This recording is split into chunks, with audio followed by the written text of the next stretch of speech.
2 months ago, I paid £34,800 for this BMW M4 competition from Copart, the UK's biggest salvage auction, but just 2 hours after having the car delivered to my home on my driveway, somebody came along and set it on fire.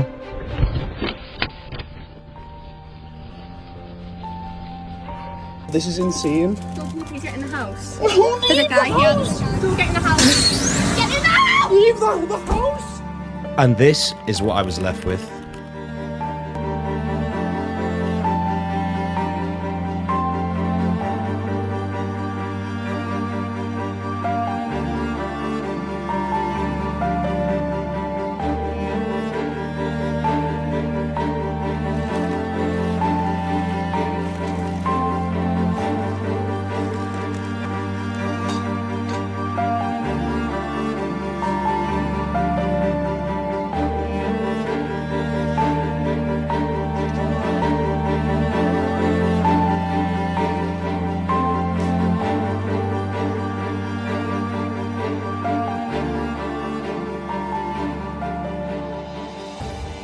Quickly before we get into the video, if you've got any cars like this BMW M3 which are crashed, have generic problems, MOT failures, anything like that, you need to make sure that you're listing them on second gears. Here is an example of a car that's listed on there. This Volkswagen Polo, you can see it's only up for £2,600. It's a 2018 plate on 50,000 miles, and it is actually unrecorded, so it's not a recorded category S or N, and it's only got light front end damage and airbag damage, so this would be a really good one to flip because it's at a really good price. If you do have a car to sell, you can enter the reg in here and go through the process of selling it. And if you're looking at buying some cars, it is literally just a marketplace for crashed cars or cars with problems. So if you're looking at buying these kind of cars, it is the perfect place to look. So if you've got any cars like this to sell on there, or if you're looking to buy some, make sure you're using second gears. When most of this was recorded was just very soon after the car had been set on fire, and I really was not in the mood to be sitting there talking to the camera and stuff, just because I wasn't in the best of moods. So a lot of this video is going to be me talking over clips of just what I'm doing, so I thought I'd get that out of the way first. And if you want to know more about the car and me and the story of just what happened, it's all explained in my previous videos, so you can go back and watch those.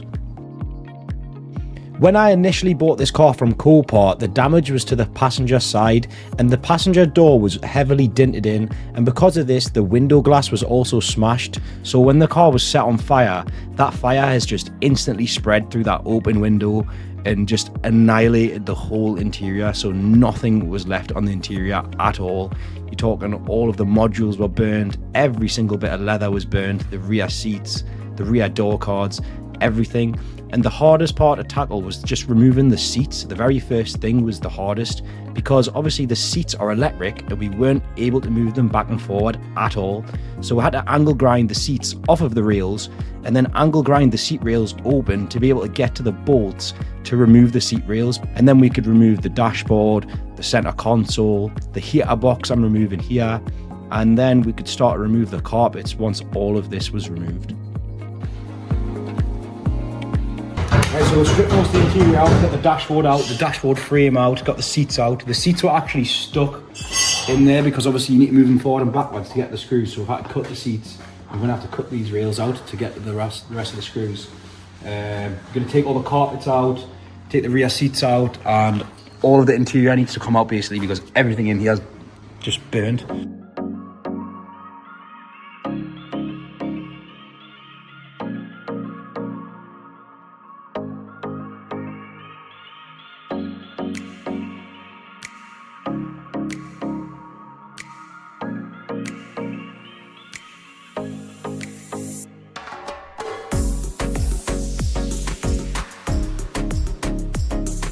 Once we removed the carpets, I noticed in the back of the car there was massive puddles of water from where the fire brigade had put out the fire. So obviously all this water is just puddled in the back of the car, and I tried to catch it in this bucket when I released the drain plug, but we just failed miserably and it went all over the floor. And everything about this car, taking this car apart, was an absolute mess. All the fire pieces crumbling everywhere, the smell. It was honestly just a nightmare, and having to angle grind through everything kept bringing back smells of when the car was on fire, and that really was not enjoyable at all because I had to be using that angle grinder for near enough everything. Now, with the seats removed, the dashboard removed, and the carpets removed, the only thing left really is the wiring looms and the modules. So here I'm just removing the wiring loom so we can have this interior fully stripped out.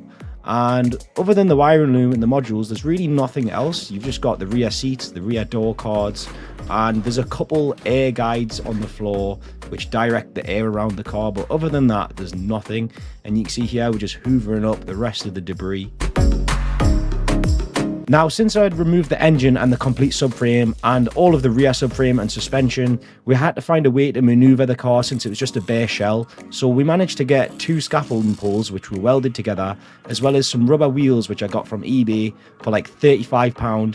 We welded these wheels to the scaffolding pole, as well as a handlebar which we made out of scaffolding pole as well. So we could then drop the car onto this contraption and hopefully be able to pull it around. And this did actually work, and it's still held up until the time that I'm recording this video. Now, at this point, because the car was stuck inside of the garage, the smell was the biggest problem. So our goal here was just to remove as much of the fire damage as possible. So this meant the carbon roof had to be removed. Thousands of pounds worth of carbon fiber just being hammered and chiseled away.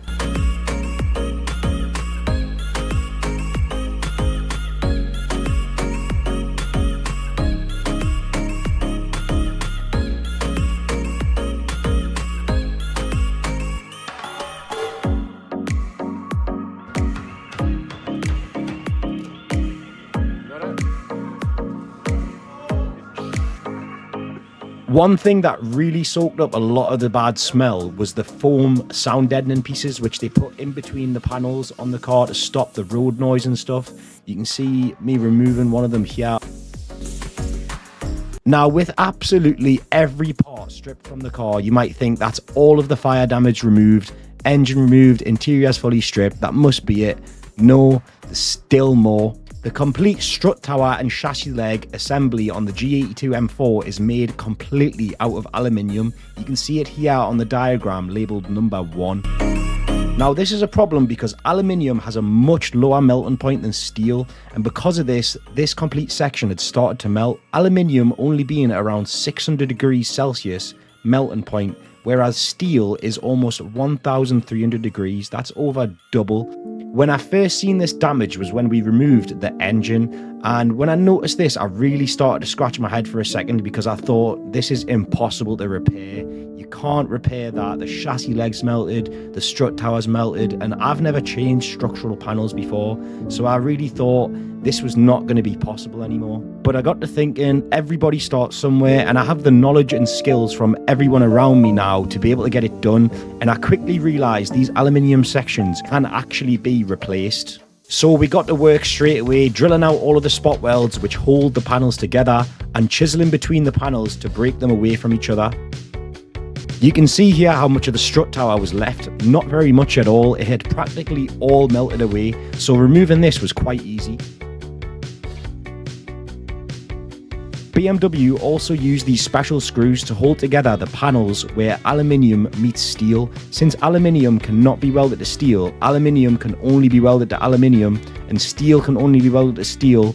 So they use screws and sometimes rivets to hold these panels to one another, since they can't be welded together. Since we didn't have the special shaped tool to remove them, we cut a slit in the head of the screws and use a flathead screwdriver just to simply unscrew the bolts.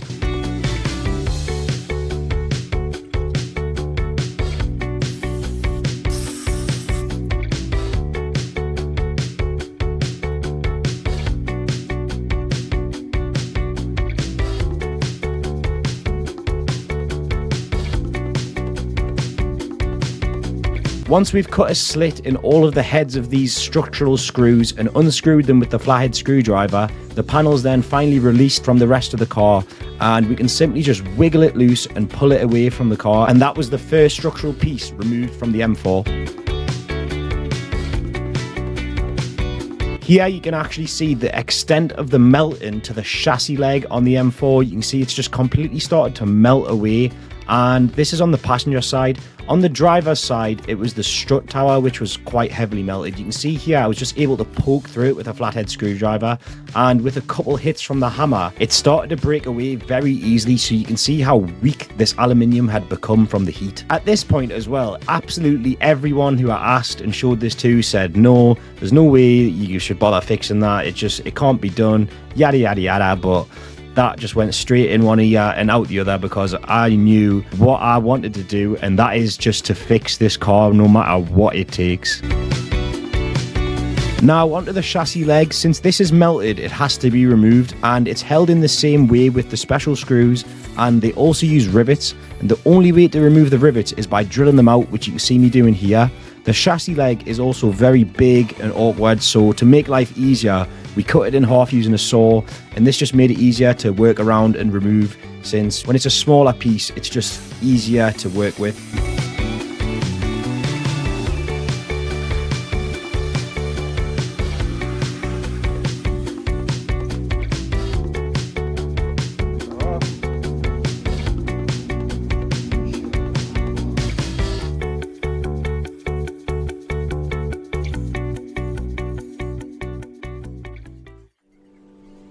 So more cutting, more drilling, and more screwing to be able to get these special screws removed, and here you can see what they actually look like.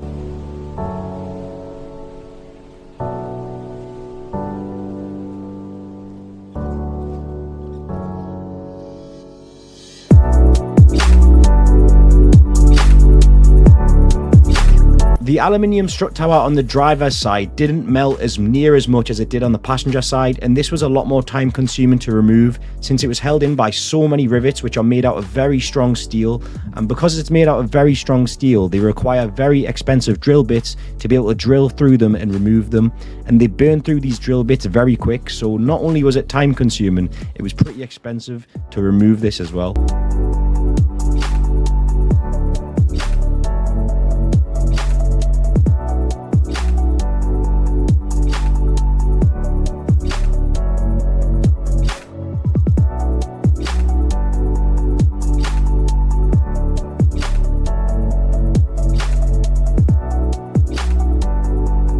With all of the rivets removed, we have to hammer and chisel between the two panels, and you can see how loose it actually becomes.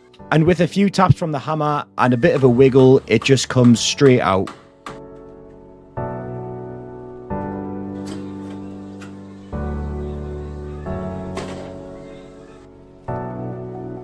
I used a cut brush attached to a drill to clean up a lot of the surfaces on the shell, and it did do a really good job. You can see on the chassis leg here how quickly it cleans it up. At this point I thought we were going to keep the chassis leg and just replace the strut tower on the driver's side since it didn't have any visible damage, but I later came to the decision it'll have been weakened heavily and it needs to be removed, which you can see me doing here.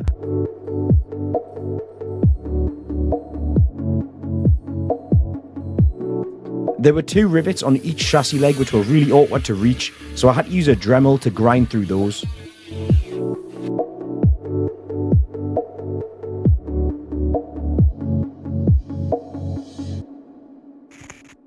With this chassis leg removed, that was it. That's all of the damaged aluminium sections finally removed. There's a lot of fire residue and paint damage in hard to reach places, so to clean the chassis properly I had a few options: ice blasting, sandblasting, or acid dipping. I couldn't really afford the acid dip or ice blasting as they're quite costly, so I decided to go out and buy a sandblaster and do it myself. Here you can see I'm assembling the sandblaster, and I did actually try a different one to this before I bought this one, but it wasn't as powerful. You can see that I'm pouring the sand out of the first sandblaster that I used here. You do actually have to wear a full body protective suit and a face mask when sandblasting, as the high pressure from the blaster throws sand absolutely everywhere and it can be quite dangerous, so you definitely want to be well protected if you ever think about doing this. I was wearing a face mask and a set of goggles underneath, but the sand still managed to get underneath the goggles, underneath the mask, into my eyeballs, so it really does get absolutely everywhere. So I've just been sandblasting the front of the shell, and you can see here the difference. So I've just done a little test spot in here, cleaned up this little pocket. Still got little bits to go over, but I've got the thick of the dirt out of there. If you look compared to the underneath, how different it is from the bottom. Still full of rust and dirt, but here it literally looks brand new near enough. As you can see down here how quickly it's rusted, because it's been outside for a couple of days, but we still had a tarp over it, but just the moisture getting to it has brought this surface rust. It's not really going to do any harm, but it just means you're going to have to clean it off again. So just getting it all cleaned up, then we're going to chuck some primer on it, so that's going to stop the rust getting to it, and then it'll be all right to be left outside.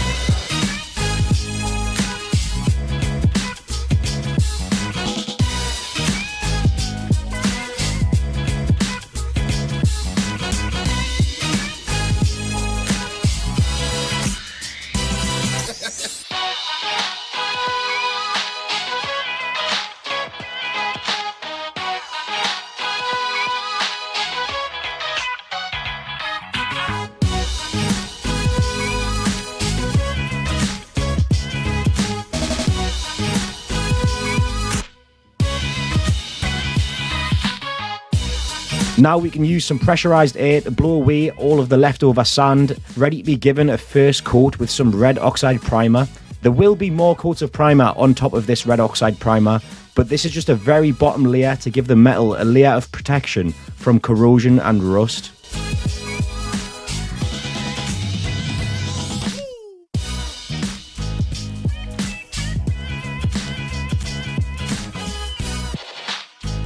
So what we're doing here is just going over all of the sandblasted areas, giving it a few coats to get good coverage. This will be repeated on the rest of the car in all of the necessary areas once they have been sandblasted.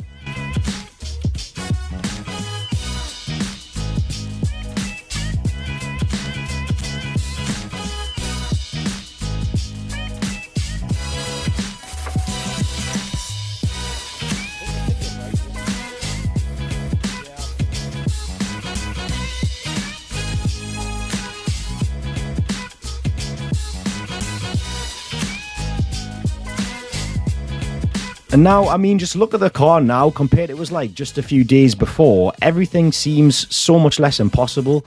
At first, rebuilding this car really did feel impossible. Everyone was telling me that I shouldn't do it and it can't be done. But at this point now, looking at it here, I can really see the vision, and I hope you can too. If you've made it this far in the video, you must be interested enough in what I'm doing, so I thought I'd just share how difficult all of this really has been for me right from the start. If you've watched my TikToks, you might think what a lot of people have commented. He just doesn't seem bothered, but let me tell you, this is easily one of the hardest things I've ever had to do. I've just put on a brave face. Mentally, I wanted to give up. I've considered if fixing cars was even what I wanted to do anymore. Since I lost near enough all of my money, I just didn't really see how I was going to even buy cars to fix in the first place. But I've had so much support from the people around me, as well as you guys, just random people watching my videos, which has really helped me and motivated me to do this. Hopefully this can be a bit of motivation for at least someone somewhere, just to simply never give up. And don't let other people get in the way of what you want to do, no matter how hard they try to bring you down, no matter what life throws at you, no matter how impossible it might seem. Because when I first decided I was going to fix this car, I didn't really believe myself. I didn't think it actually was possible, but now I've realized it really is.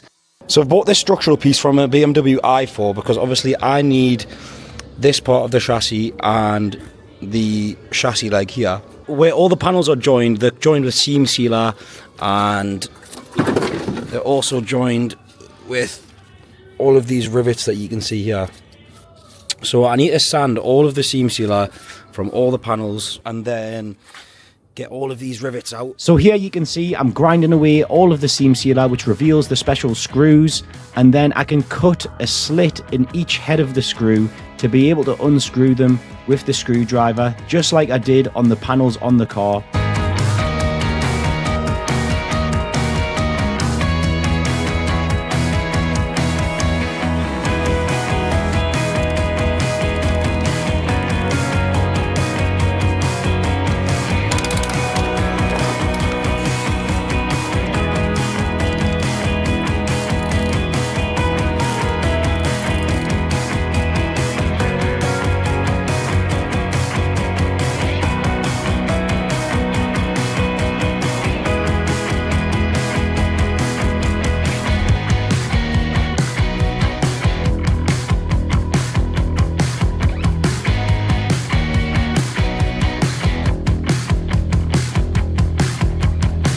With the structural piece finally removed, I then had to go over all of the sections where it connects to the panels.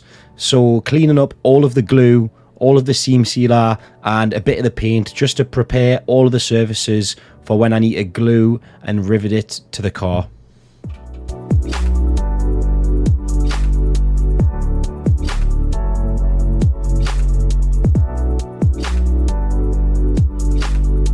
With that chassis piece all prepped and sanded down, I could then start to sandblast the rest of the interior of the car and a couple bits on the outside. I did also have to go over all of the roof bearers. You can see they were absolutely covered in soot, and on the top of the car as well, it even got in between the roof and the panels. So all of this had to be blasted.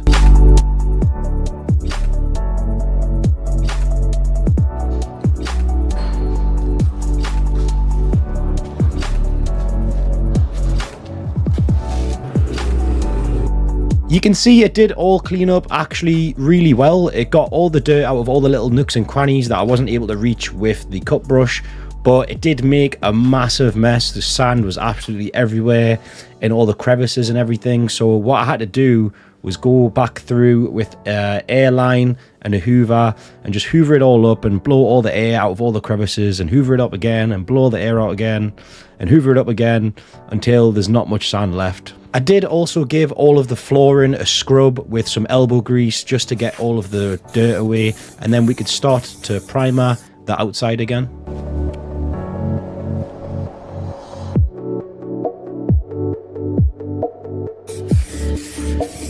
It's not far off the colour, that is it? Yeah.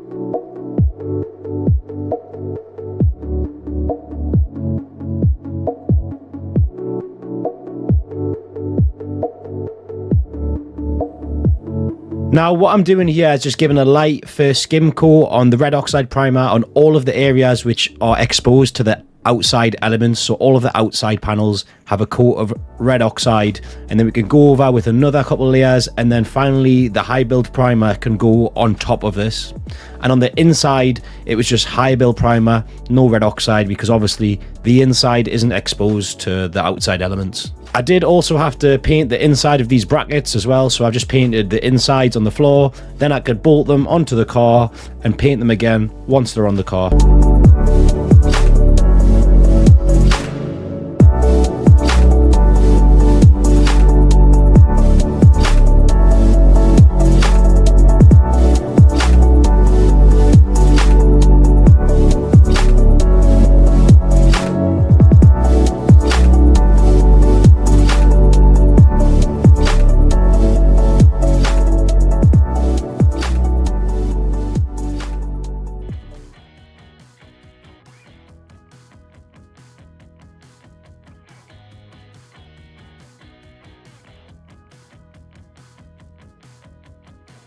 So now that's the full shell covered with a layer of primer. I've went over all of the front, I've done the roof bearers on the top, I've done the inside firewall and about halfway to where your feet go there.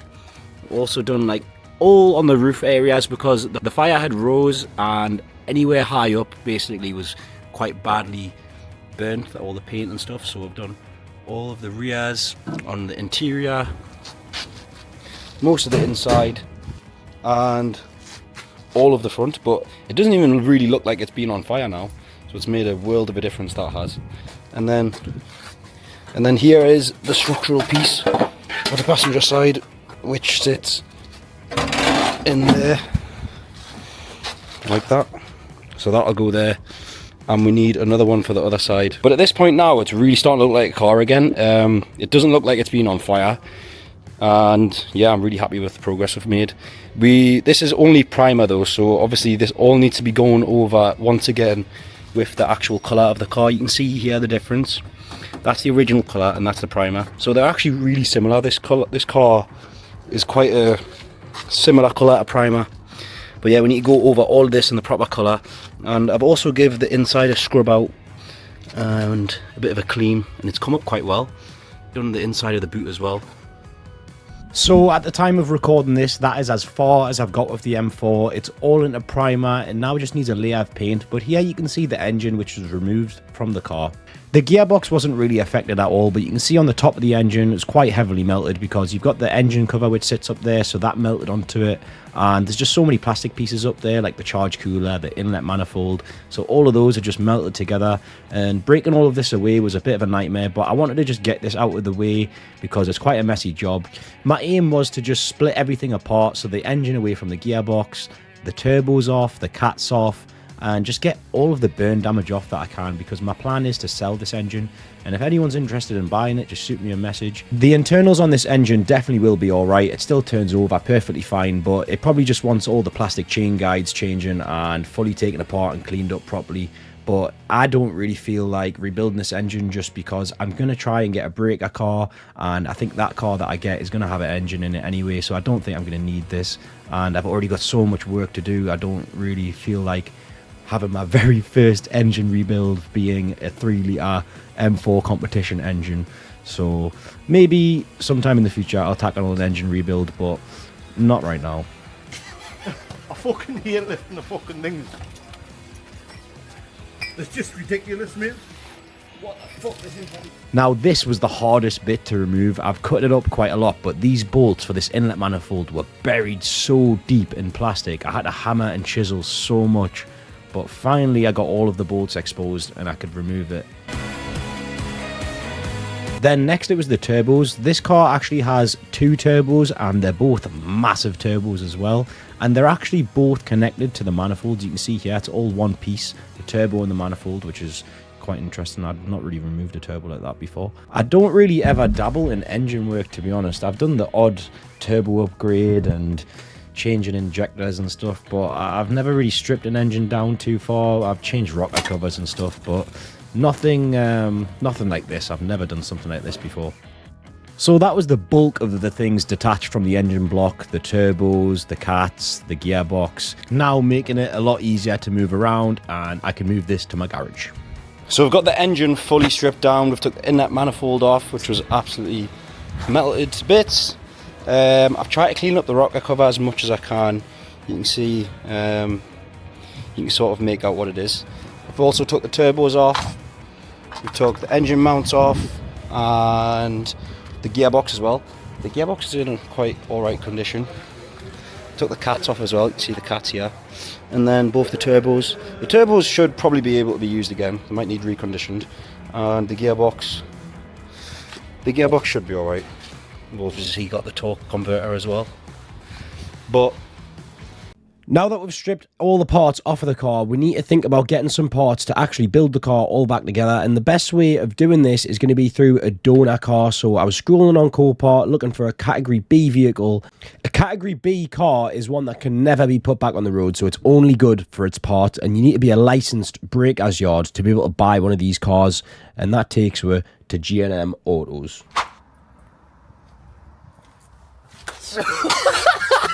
So I said my next video was going to be when I got a parts car for my M4, and right now we're in a breaker's yard. If you look around, it's full of Category B vehicles. These cars are given a Cat B. That means they can't be put back on the road. So places like this, G&M Auto Breaker, buy these cars and they just strip them for the parts because they can't be put back on the road. So all they're good for is parts. And if you look back there is a little green M4. And so we'll take you closer and you can come have a look. So as you can see, it's absolutely destroyed. I believe it's hit a tree, and this car obviously could never be fixed to go back on the road. But even though the dash is sat in the engine bay, I believe the engine is still completely fine. You can't see it right now because the bonnet's covering it, and I'm just waiting for them to move the car outside of where it is now so it can actually walk around and show you the rest of the car. But there is a lot of good parts left on this. For example, the roof as well. The carbon roof is really expensive. From the dealership, this is $5.5 grand. This was one of the main things that I was worried about not being okay, because you can see how close this damage here was to the roof. So I thought it was going to be maybe bent and kinked, and maybe the roof would be cracked because obviously it's carbon, but it's honestly all perfectly fine, which I was really happy about. And on the inside, the seats, I already took them out, which I'll show you later in the video, but the reason why I took the seats out straight away was because the seats are really expensive. The cheapest set online is up for £8,600, so I didn't want to get the rainwater to them anymore, so I took them out straight away because I knew it was going to be sat in the breaker's yard for a little bit longer. If you look inside, there's actually puddles of water in here now because it's been raining over the weekend. Because the only issue is the oil cap, where you fill the oil in. The oil cap was removed from the engine, so maybe water's got inside. But honestly, we won't know until we drain the oil and see what comes out, and also if we turn it over. Obviously, the full back end of the car is fine as well, but on my car, the fire only got about halfway through the roof, so I don't need the back end. But I can sell all of this and make a lot of money back. So even though I paid a good price for the car, this was another reason why it wasn't really a bad purchase, because there's so many things I can sell to make a lot of my money back. Like this rear bumper is probably £500, the lights are a couple £100, it's got this carbon diffuser, another couple £100, it's got a full rear suspension, that's going to be a couple grand. Exhaust system. The rear diff, I don't need the exhaust. No, sorry, I do need to keep the exhaust because I sold my exhaust. Because obviously I knew I was going to buy another car that's going to have an exhaust, and I'm probably going to get a custom exhaust made anyway, so I don't really need the exhaust. So there is a lot of money that I can make back from just selling the things I don't need from this car. So because the roof was alright and the seats were alright, the last thing I'm worried about is the engine. And if this engine is good, then this was really a really good buy. I took a massive risk buying this car because the roof was uncertain, the seats were uncertain, and the engine was also uncertain. Because I couldn't really tell from the photos whether the roof was damaged or the seats were damaged, or the engine was damaged. So the last thing is the engine. I do honestly think that the engine is going to be alright, because if we come have a look at the front.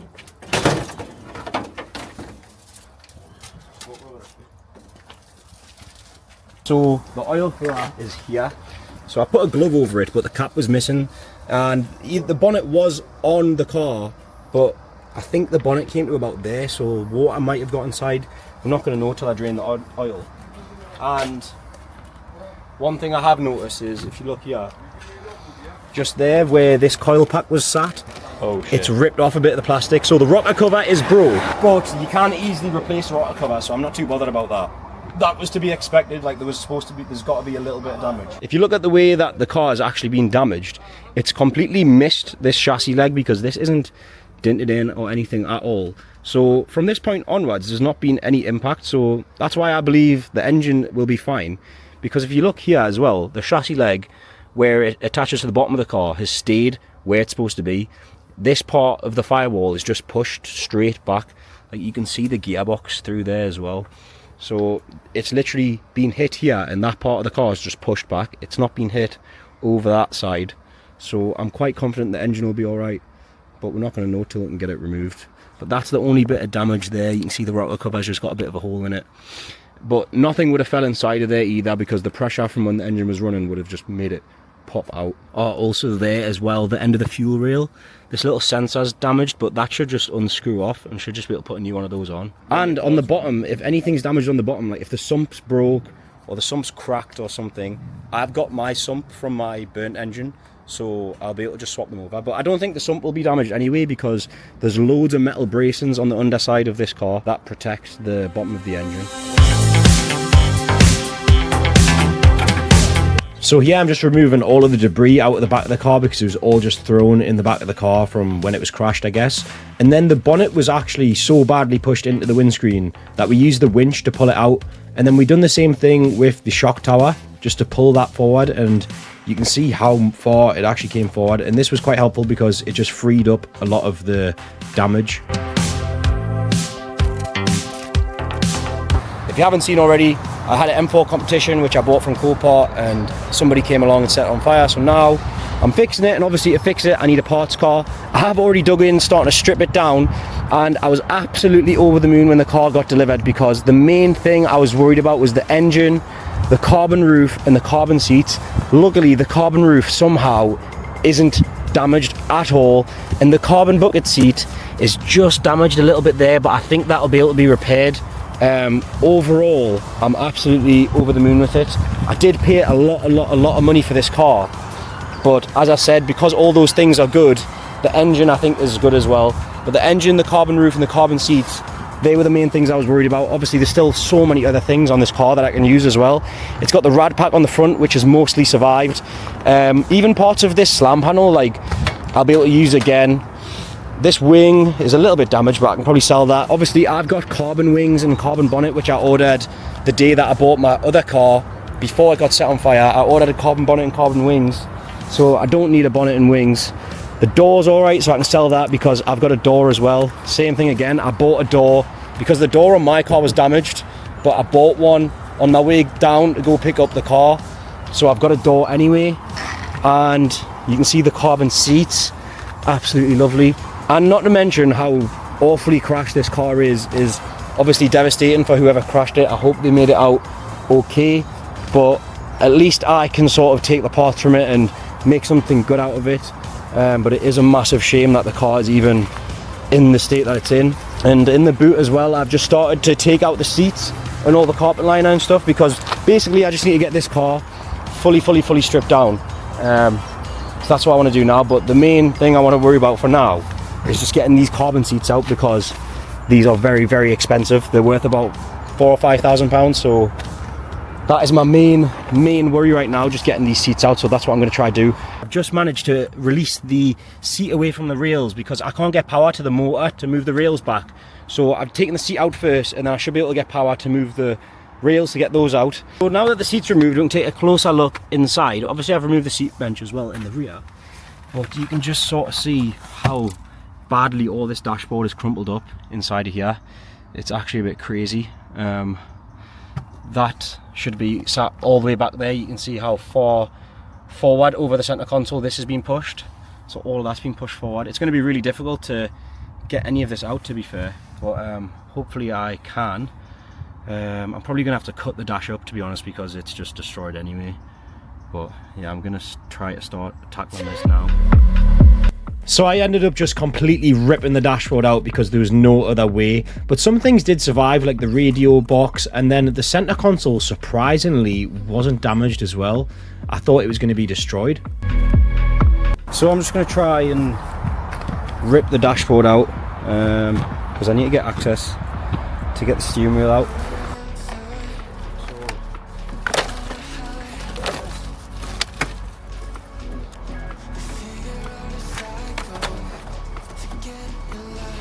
Look at the screen is literally cracked everywhere, so this is no good.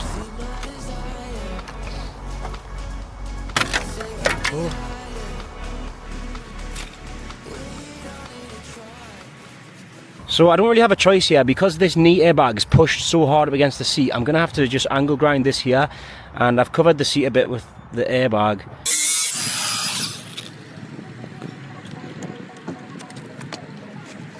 So what I've done is I've had to get a battery and a power probe, and I've connected the negative to the negative side of the motor, and then obviously when I power this on the pin, you can see there the motor moves. So I just need to do the same for the other side, but the problem on that side is there's no access underneath the seat because it's been pushed so close, so it's going to be really difficult on that side. But I'm going to do this now on this side, get this rail out, and then I'm just going to tackle the next side after this.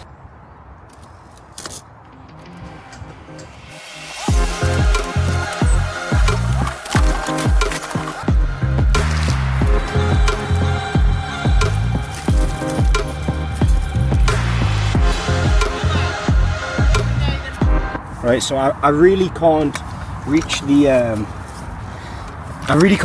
plug under the seat, so I'm having to do what I did on the other side, unscrew the seat from the actual rails, and then hopefully I can lift the seat up and get to the plug and put power to the plug. I've almost got that out.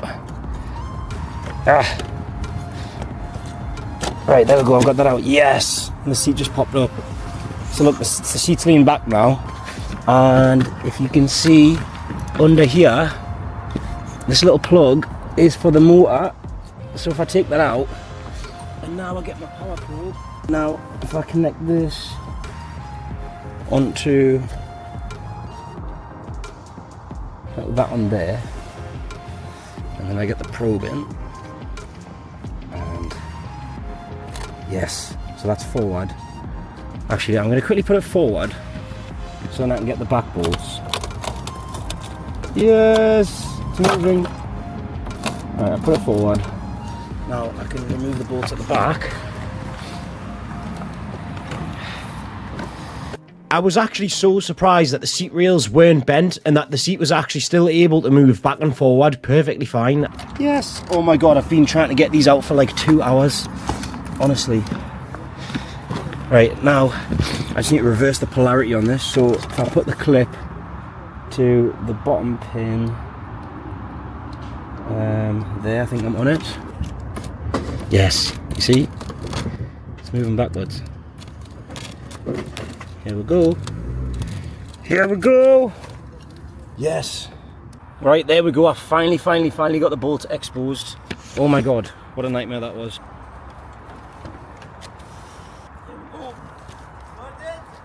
Yeah.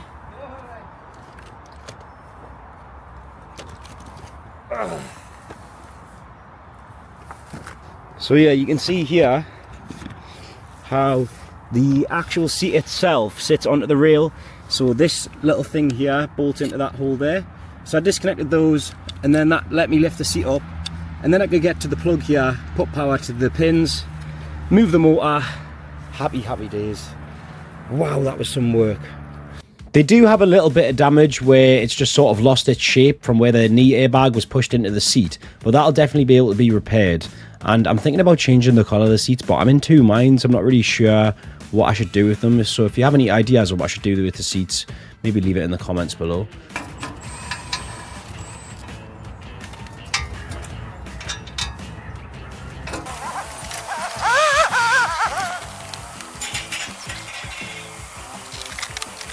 The hub from the wheel has actually saved the brake caliper as well, so that's another thing that can be quite useful to me, the brake caliper. So yeah, that's another little probably £200-300, happy about that. So at the minute I'm just trying to salvage as much as I possibly can from the door.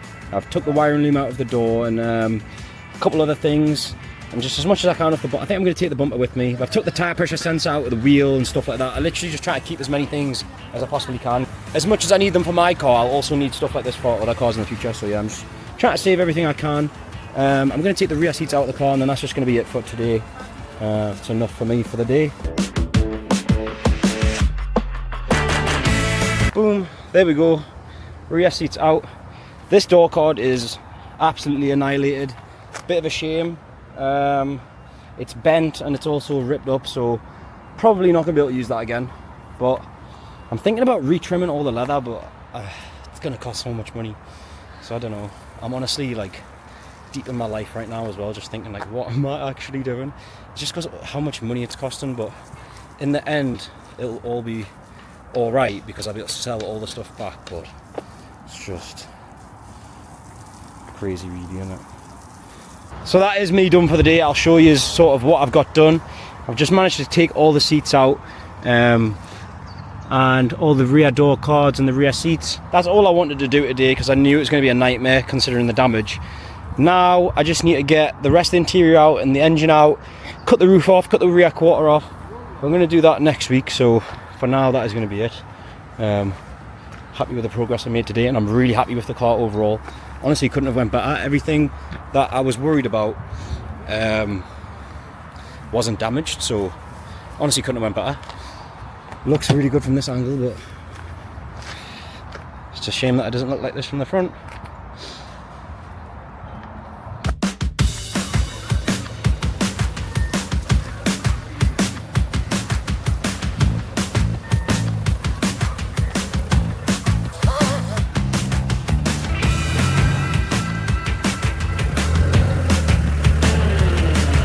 Now, the most important thing to remove is obviously the engine. So here I'm just laying out all of the axle stands so that they can drop the car on top of the axle stands, and then we're going to remove all of the under trays and everything to get the exhaust off and everything that needs to come off to drop the engine out. And I'm going to do it here on the side of the road because I don't have any other option. There's no lift here, so I have to do it this way. It's so funny if you look at the car from back here. Actually looks it looks so fine. Right, so as you can see, little Mr. Joe James over there. Yes, basically he's got a brand new fresh M4 comp. Got a com diffuser on it. They're brand new seats and that. So if you look on the back, it is basically a brand new M4. I've just got myself another M4. Bro's just took out a bank loan. That would be so nice if this was how it actually was. I don't really have much time, so I can't really sit and record loads of stuff. So we just want to get straight to it. I'm going to get the engine out. So to get the engine out, I need to take the front panel off. I need to take the wheels off. I need to get all the under trays off. I need to get the exhaust off. So we're going to get all that done now and get the engine ready to pop out. I've got it up on axle stands. I think what we're going to do is probably just rest the subframe on a couple more axle stands, and then I'll get the guy with the forklift to pick the car up from the engine. So hopefully move them bricks the as car well. should come up and the engine should just stay on the axle stands. That's the theory, but it might be quite difficult considering the state it's in, but we're just going to go for it. So I've got a little method set up with food bags and a pen, and I'm just writing on what the bolts are for, and I'm putting all the bolts in the bag, and then I'm going to zip tie those to the things that the bolts are coming from. So for example, I've got all the wheel bolts in a wheel bolt bag, and all the boot trim clips in a bag for them, just to keep everything sort of organized. And we've got the van here ready for all the stuff to go in. So I'm getting all the wheels off. Obviously I stripped the boot out already, just need to get everything in the van and take everything away. Sonny's just taking out all the arch liners, and then I'm gonna start attacking the wing and the front panel, because obviously with the front panel off, the engine will be able to just come out the front a lot easier. I'll just have a lot more room, so I'm gonna take the front panel off, the wing off, he's taking the arch liners out, and then we should get room to be able to take this radiator off, because the bolts for the front panel as well are hidden behind this radiator.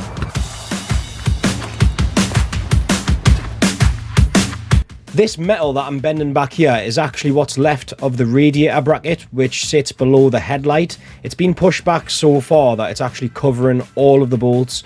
So I had to bend this back so I was able to get to the bolts and remove those for the front panel.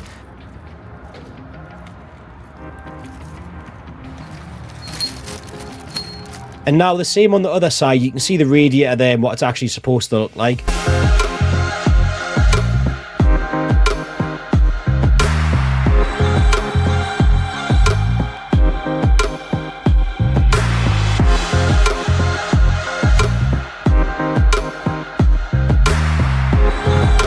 The rad pack looks to be alright, it's just the radiator housing's broke, but that's not the end of the world. But the actual beef of the rad pack's alright. Mine obviously melted because all the sides of the radiators are plastic, so all of mine was just a melted mess. So now that I removed the front panel, the next thing I had to do is disconnect all the electronics for the engine. So here I'm just unplugging all the plugs for the ECU, and there's also sort of an electronic junction box next to the ECU, so there's about 15 different plugs in this area. Once I unplugged all of those, I just had to remove this auxiliary water pump. So I've got the AC condenser removed, I've got the auxiliary water pump removed, and the ECU, so I've got loads of room in this area now. So I've been able to disconnect everything that was holding the engine to the car, and I believe I've got everything on the back. All the electrical connectors are unplugged, and then obviously on this side everything's broken off anyway. So I think now if I drop the subframe, the engine should be able to just come out because I've disconnected everything. I've never removed one of these engines before, so there probably is something that I've missed, but it's pretty straightforward, to be fair. It wasn't anything insanely difficult. I've loosened all of the subframe bolts, and I'm just going to drop the jack. Loosen it, drop the jack. Tiniest bit. Tiniest bit. Hopefully it should drop down. Yeah. Alright. Keep going. Nah, just leave it there for now. Right, so all the subframes dropped down. So technically should be ready to come out now. I also had to disconnect the gearbox, so here I'm just removing all of the bolts for the gearbox mounts.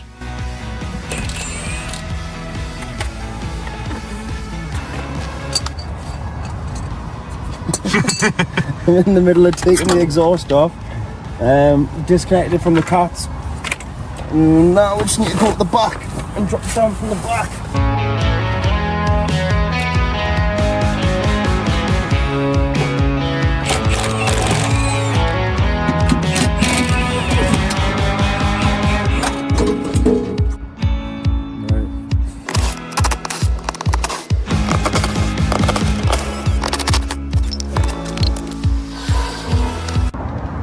So I'm just underneath the car right now, and I'm currently removing all of the heat shields to get to the prop shaft, and then I just need to disconnect the prop shaft from the gearbox. And I've got axle stands laid out to support the gearbox and the subframe, so that can just drop onto the axle stands. But I think the last thing I've got to disconnect now is the prop shaft. I've disconnected all the wiring. This gearbox mount was actually broke in half. It's to be expected when it's been in such a big crash. The mounts just break straight away. I'm more worried about getting the engine out for now. So now I need to disconnect all of the electrical connectors in this suspension corner. So there's one here. And then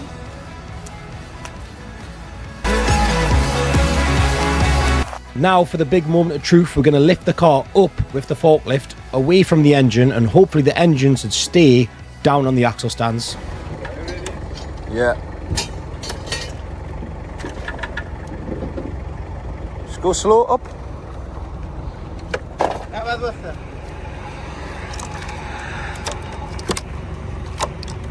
Go on.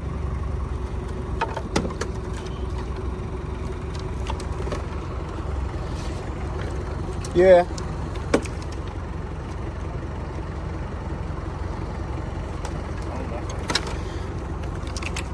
One bang. Yeah. Oh yes. So that is the engine and gearbox both removed from the car on the subframe as well. I thought it was best to just remove it all in one so it would come out in one lump like this. And if you noticed when it was sat in the engine bay, them two chassis legs protect the engine quite well. Now I'm doing the same thing again, but with the rear subframe. So we're going to get the car back on the axle stands, and then we're going to drop the rear subframe the same way we did the engine. So what are you doing now? We're disconnecting all of the rear Subframe bolts. subframe bolts. So I'm disconnecting the shocker. Subframe's not held on by much, to be honest. It's just got the shocker, and then there's 4 bolts in the subframe, and that's it. So 3 shocker bolts and 4 subframe bolts. What's that? And when you look at that, you'd think, so much. No, you put on exactly.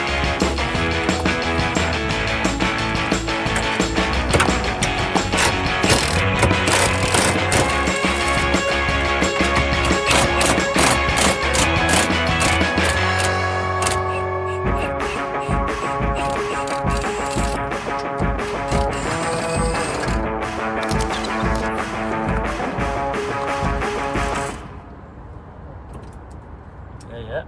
Stuck onto it.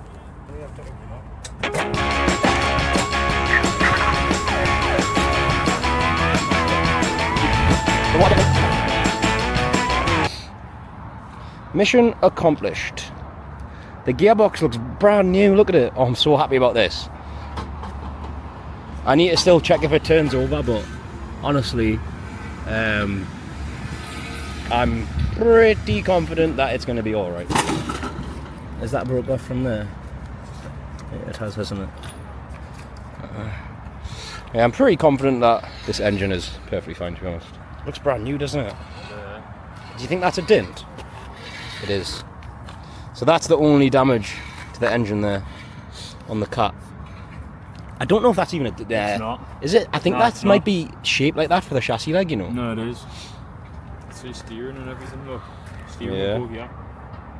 It's a shame because my engine looked even more brand new than this one.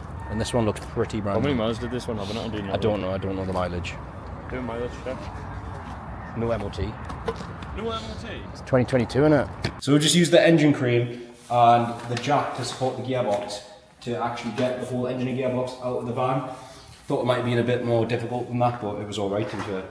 Now, with the engine in the air, I'm just going to take the opportunity to drain the oil out of the gearbox, because we don't know if the engine has any oil in it or not. Like, it might have a crack in it somewhere, or it might even have got water in through the holes that are in the rocker cover. Who showed the holes? So this is just the moment of truth. Yeah, there's little holes in the rocker cover here, so water could have got in here, because obviously the bonnet was pushed back. And So I think this was exposed to water, but the oil filler cap too.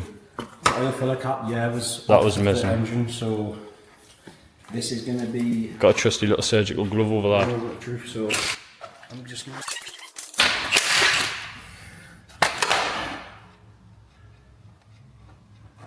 There's definitely going to be water, isn't there? I can see the water already. To be fair, Oh no, there's no water. The water would come out first. no, it wouldn't. It would. The oil settles at the bottom, doesn't it? No, the water would come out first. Oil's heavier than water, isn't it? I don't know how it works, but I'm sure the water would come out first. It would be a different Oh, colour. this is great. All these engine mounts are broke, but I've got them. Ha ha ha. So good. Left side. Oh, yes. There's a good amount of oil in here. It looks fine as well, like it doesn't look flaky or anything. Hold on. Imagine it's only got like 2,000 miles. That came out with. What? It's only about 3 or 4 litres left. Yeah. And it's supposed to have what, like 7, 8?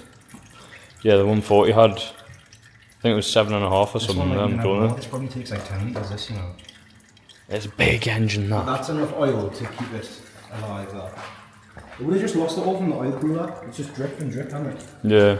Wow, the steering rack's cracked. The what? The steering rack's cracked. Shut up. Come down here. You won't be able to see from that side, you're going to have to come past me and come. Look, if you look right here, on the steering rack, it's cracked in there. It's crazy. It's like had a hit here as well, but I don't know what that's going to have been from. Look. I can see. You see that? What's that from? I really don't know what that'll be from. No, because the thing was covering it. I need to get an engine stand. Yeah, look, and if you look up there as well, you can see that the mount is cracked. This mount is broke off of the metal instead of off of the rubber. And obviously my rubber one had melted, but my metal piece is fine. So I've got one of those. Happy days. Wow, it's mad.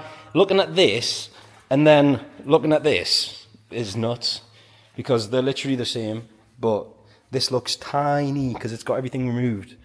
When's this going in the body shop? Just somewhat of an update. This is going to go in the body shop ASAP. I was waiting for the M2 to get done. Obviously the M2's done now, so probably take this down sometime this week. So hopefully it should be probably done in like a month or so, this.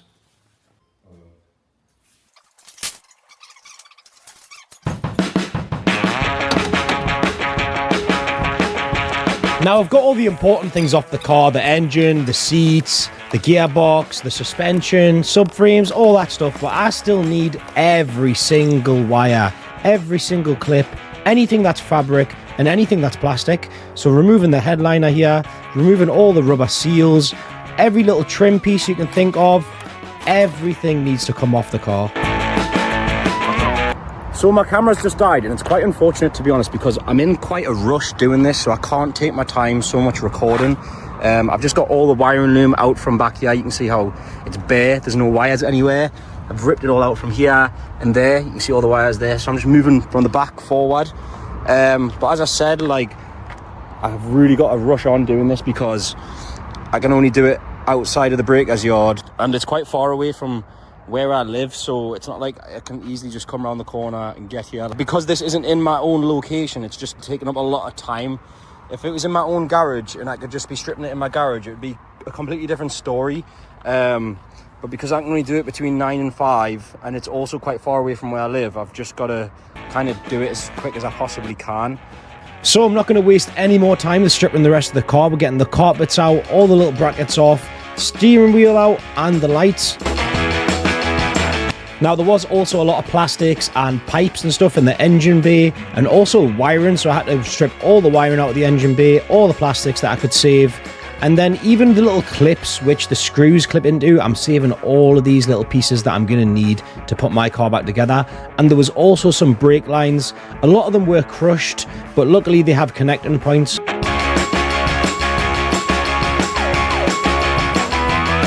So I was finally able to remove the rest of the wiring loom from the car in one piece, and there was some sound deadening pieces left in the boot, so I removed those too. And I'm saving all the little plastic grommets and everything from the car because these all need to go back onto my car. Now on the underneath, all these heat shields, I don't need those because they weren't damaged on my car, but I still had to remove them anyway because the fuel tank and all the wiring sits underneath these, so I needed to remove those first.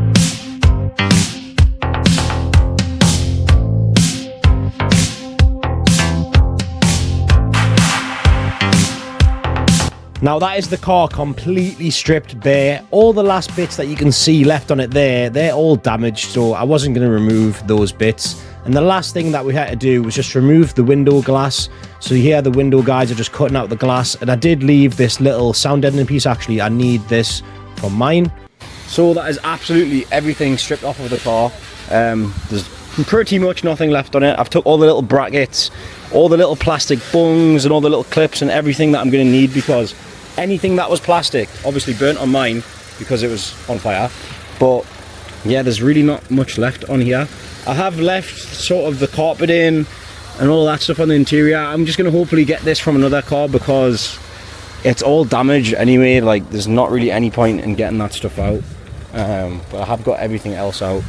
So all the things that I do need that I haven't got is obviously everything in this corner. So the suspension corner, the wiring for this corner, the ABS module, some of the brake lines, the wipers, the dashboard, the dash frame, the front carpet. So there is a lot of things that I need, but obviously I've got a massive amount of parts now that I can work with. And the last thing I need to take off is the roof. I've not cut the roof off yet because I just had to get the glass removed, as I've just had that removed. So that's the next thing to do really, is just cut the roof off and cut the quarter off, and then that's me done with this car. I've took everything off it that I need. I'm gonna let the scrapyard keep the boot lid and the lights and the crash bar, and obviously they'll scrap the shell and get some money for the shell. I just sort of let them keep them parts as a thank you.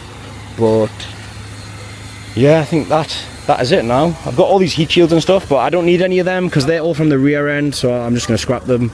Obviously the fuel tank as well. I don't need the fuel tank because mine was fine. These were quite important though, all the brake lines and fuel lines. These they burnt about halfway in my car, because obviously the fire went about halfway, so they're burned all the way up to this point. It's quite annoying as well because they all run above the rear subframe, so I'm going to have to drop all my subframe back off again, but it's alright, I'm not too bothered. So now the final thing to attack is getting that rear quarter cut and the roof cut off.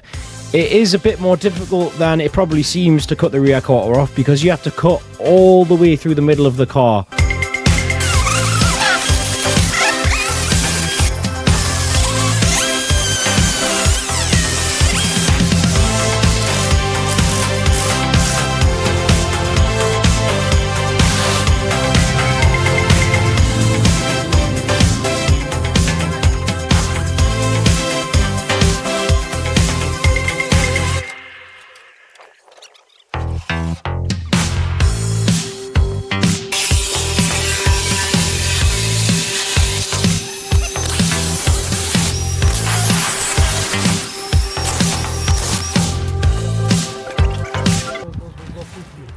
Wow. 5 minutes finish. So I've just got the quarter off and the carbon roof off, and look, there's absolutely nothing left of this car. It's just a bit of metal now. Doesn't even look like a car. Wow, that is stripped to the bones. So now that I've fully stripped the green car, I'm at the body shop now, and here is the rear quarter, which I've just started to remove all of the seam sealer from, so we can get that rear quarter off. And then over here, I'm in the middle of separating the carbon roof as well. I've pretty much got it off now. And then if we come in here, I've finally got the other chassis leg from the dealership. You can see there with the VIN on it, brand new. And then that's the other one. They're not in the car yet, we've just rested them in, but you can see that's where they're supposed to go. So in the next video, hopefully I should get both of these riveted in, get the roof on, and get the quarter on as well. All right, today is a very important day because the shell that you see here is finally gonna look like a car again, because I've got the two chassis legs here, and right now this might look like what on earth is going on, but just bear with me and I'm gonna explain everything that's happening to this. So these are the two chassis legs which sit there and there. I'll insert a little video. I've already fitted them all up with all the bracings to make sure everything lines up, and then I've went over, I've prepped all of the surfaces where all of the metals touch each other. So these are finally prepped, ready to go in. The BMW repair procedure suggests to use this panel bond, which is basically like a concrete glue, which sticks the metal together. And then on top of that, you use rivets. We've got these rivets here, which are really heavy duty, strong rivets. And in all of these holes you can see here, they'll all be drilled out bigger, and it holds it together to the car. So it uses panel bond and rivets. And obviously I've inserted the clip where you can see that everything lines up. So now it's just go time. And it's 6:30 p.m. It's my birthday, but we're just gonna crack on with it. I wanna get this done today. This is probably the most important thing to get right. So I've prepped everything as much as I can, and it's just go time. Here's another view of all of the bracings bolted in. So it's sort of a up, down, left and right alignment with all of the braces bolted in, because not only does it go from the subframe up to the panel that goes across the two chassis legs, it also then triangles across with this piece here. So it literally can't be wrong. We did have to tap the threads in these two holes on the new chassis leg, which I got from BMW. I guess they don't tap these holes themselves from factory. So now with the thread tapped, you can see that this bolt will just screw down into that hole perfectly fine. And then we just have to repeat this on the other hole because there's two of them that we had to do. So now we can actually properly bolt down this triangular bracing. It screws in on both of the shock towers with two bolts at the back that you can see here. And then also where it meets in the middle at that cross member, which goes across the two chassis legs at the top, it bolts in there. And what we're doing here is making sure every single bolt hole is exactly in the middle. This just makes sure that nothing's off center. And if everything's in the middle, it's just going to be lined up a lot better. And this also lets us have more adjustment later if everything's centralized. So now that we were happy with how everything lined up, we just need to take all of the bracings back off. I've got to take the subframe off as well and take the chassis legs out too.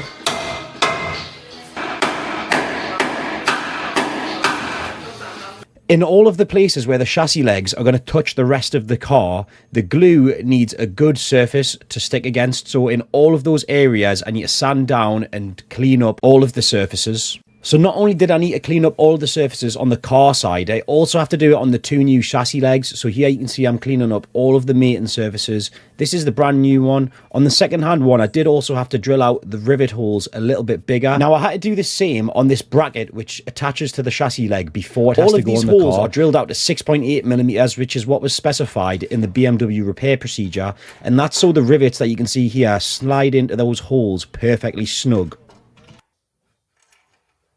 So I've cleaned up all the surfaces on both of the chassis legs where all of the panel bond's going to have to go because it needs contact from metal to metal. So I've cleaned up the car side and also all of the bits on the chassis legs. Also on this bracket as well, I've done the inside of that. And every time I've drilled a hole for the rivets to go in, so this will go in there and the rivets go in like that. Like so. So they go into all them holes. And I just need to put panel bond between all of those. So now I drilled all of the holes in that bracket. I actually have to drill extra holes for where the spot welds need to go because it's in quite a hard to reach area, this bracket. So I'm just drilling all the holes first so that once it's installed on the chassis leg and the chassis leg's installed on the car, the holes are already going to be there for the spot welds. So I'm not going to have any difficulty drilling the holes because they've already been drilled and we can just spot weld all of those holes straight away.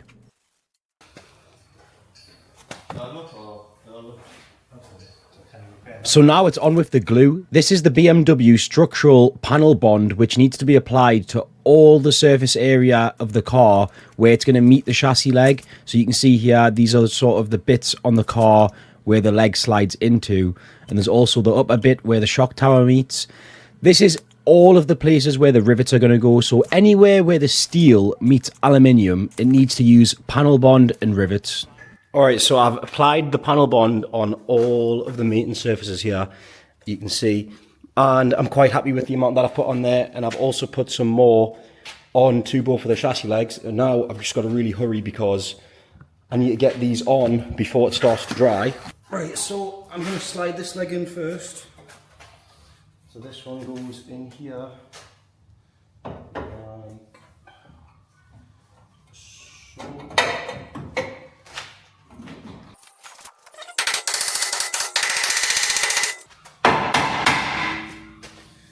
So that's one in.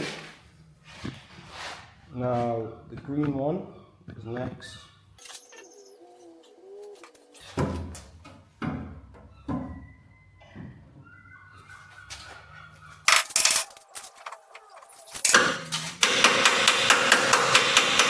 You can see it going in as I'm starting to hit it.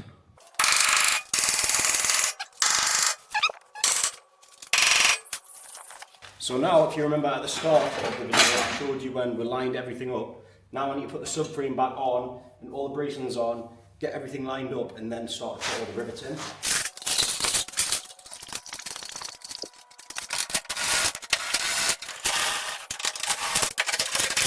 So now that the subframe's on and both the legs are in, I just need to put the bracings across the top. So then that makes sure everything's lined up, and I'm going to tighten everything up properly so everything's snug. And then I'm going to start to put all the rivets in so that nothing can move. Obviously, once I've got everything bolted up, it all's going to be stuck in place. This brace comes up from the subframe, and it actually screws into this one that goes across the top. And then on top of that, the one that comes across from the shock towers comes to the middle here as well. So the way that the bracings work on this car is basically like an up, down, left, right alignment. So nothing can possibly be wrong if all of these bolt holes are all in the centre. So I'm going to move them all to be right in the centre of every hole. Then it's definitely all going to be bang on where it should be.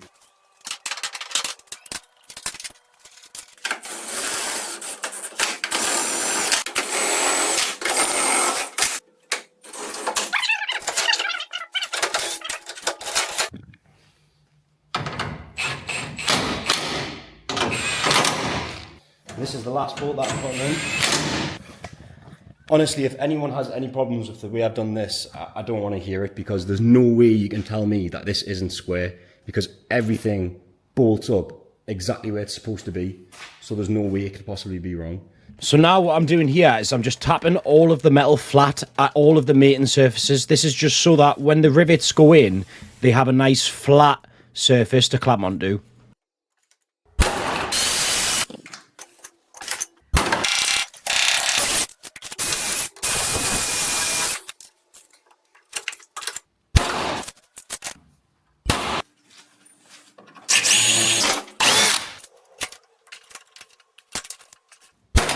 Right, I've messed up so badly. I'm actually such an idiot. I didn't charge my camera, so I'm in the middle of putting the rivets in now, and my camera's died. So I'm just gonna have to walk you through what I'm doing. So obviously I've put all the bracings in, and now I'm just putting each rivet in, so you can see I'm starting to go around. I'm just gonna put a few in to basically hold it in place, and then I'm gonna take all this back off so I can actually get in there. But yeah, basically everything's lined up, and I'm just putting all the rivets in now. I've put some of them in here. You can see them there. And I've done some on this side as well. I've also done these ones down here. So they're all going in now. All right, so now that I've got all these rivets tacked in, I'm gonna remove this brace just so I can step back inside and get the rest of the rivets put on.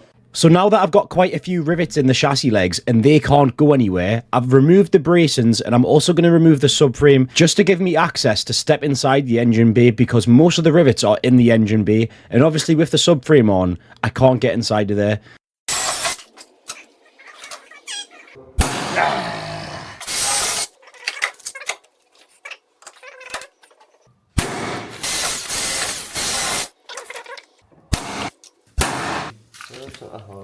Mate, oh my god, squeezing the bond out of that gun as well. It come out so my forearms are like dead, yeah? No.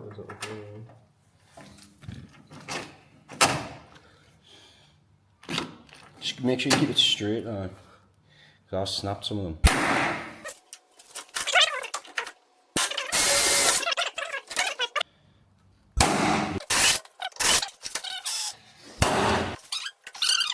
It's bad.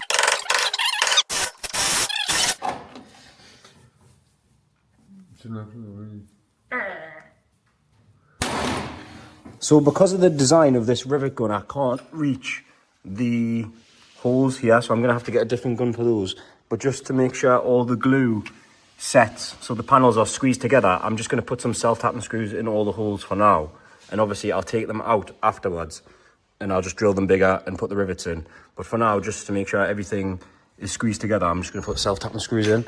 And in some of the places where the metal's bent out from where I've bent it before, I'm going to do the same thing with these, because it's basically the same as just putting an extra rivet in, but I'm just doing it to make sure all the glue is nice and pinched together between the two layers of metal.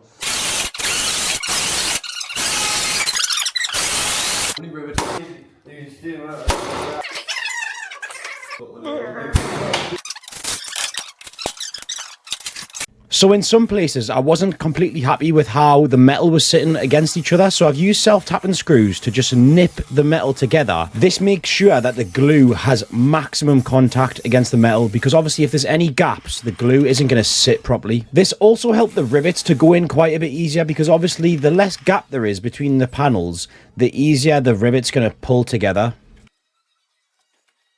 And as I'm going around with the rivets, I just keep tapping the metal down to make sure everything comes back flat. On each chassis leg, there's actually a rivet on the underneath here, so I didn't miss that rivet on the bottom.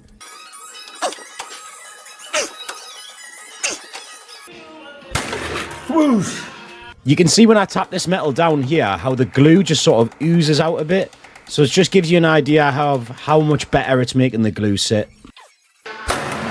Now, I even installed some self-tappers in places like this where I just wasn't happy with how it was sitting, and I only ordered enough rivets for all the holes that I needed, so I actually had to go back and buy some more rivets, and I'm going to replace all of these holes where the self-tapping screws are going with more rivets. I thought it's better to just put some extra rivets in just to make it even stronger.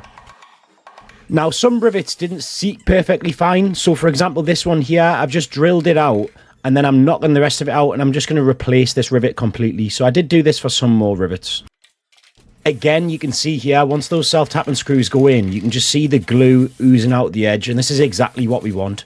But don't worry about the self-tapping screws, because they're all going to be replaced with extra rivets.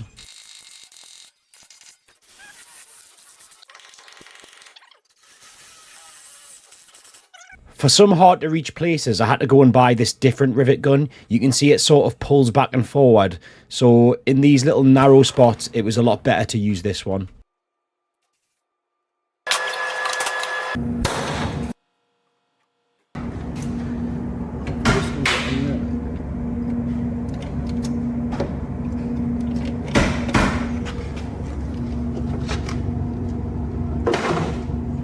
Yep.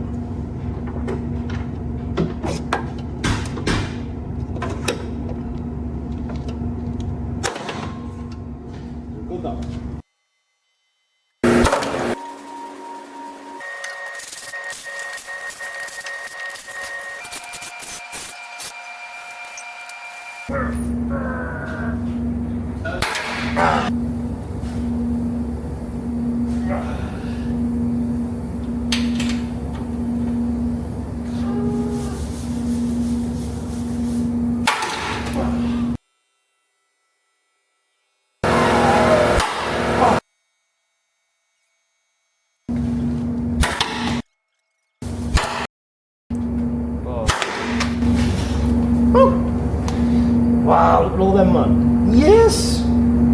Yeah, boy. Look at them. They are all fine.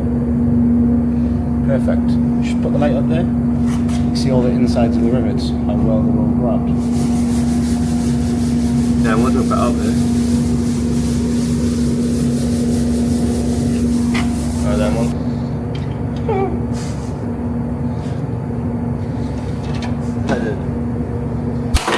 Oh, wait, BMW. Oh, sausage.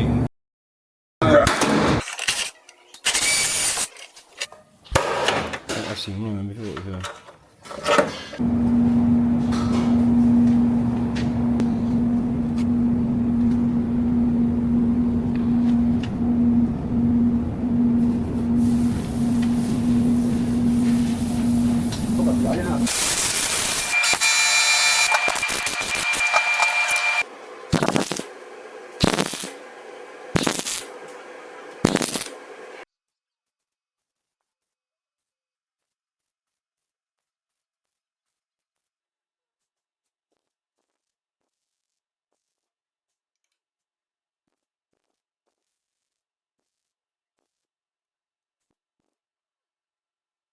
So it's been a few days now since we put the chassis legs in with the rivets and the panel bond, and obviously I needed some more rivets, which I ordered from BMW, and I've got these now. I actually got 30 more rivets. So initially I counted up all the holes and there's 74 holes, so I got 80 rivets, but then I ended up wasting a few of them.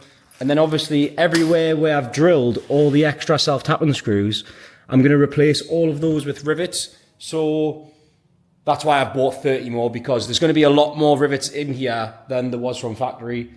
And I don't care if people think that's not what I should do. That's what I want to do, because I think a few more rivets here and there will just make it that little bit stronger. And that's probably a lot better than worse, I would say. Like in here, you can see all of those rivets, which are all in the factory spots. So I've just used the self-tapping screws there to just squeeze that metal back to the chassis leg so that the glue would settle nicely, because you can see there, they're all really flush. What I'm going to do now is just remove all them self-tapping screws, and I'm just going to replace them with rivets, because I could just leave the self-tapping screws in, but I think that's a bit naff. And then I could just take them out, but then there'll be a hole there. And if there's going to be a hole, I think it's better to just put the extra rivets there, because it's not going to do any harm. And you can see in here, the underside of all the rivets, how well they've all pinched. So you can see they're all seated literally perfectly. All of them up there as well. They're all perfectly sat. So I'm unbelievably happy with how this has went, to be honest. It's literally perfect. Like, I've got 1,000,000% confidence in these two chassis legs, and it was the biggest thing I was worried about, because obviously I've not done gluing and riveting structural pieces before, but honestly it's went sweet. So I'm going to crack on now removing the rest of these self-tapping screws. We've got a couple more here, and I've got one down there and one there. I'm just going to replace them all with rivets, and then once that's done, we can sealer it all. And obviously once I sealer it all, they're all going to be covered anyway. Like, all of this is going to have seam sealer everywhere, so you're not even going to see the rivets. But obviously I've showed the whole internet. But yeah, I think just putting the extra rivet here and there is going to do more good than harm. So that is what I'm deciding to do. So I'm just going to give you a little close-up of what I'm actually doing, just in case you don't understand, so you can just get a better idea of what we're actually doing here. I feel like people don't go much into detail when they're doing these kind of repairs, but I would like to know the details. So for the few people out there that want to know, here we go. So I'm just removing these self-tappers, and then I'm going to drill this hole.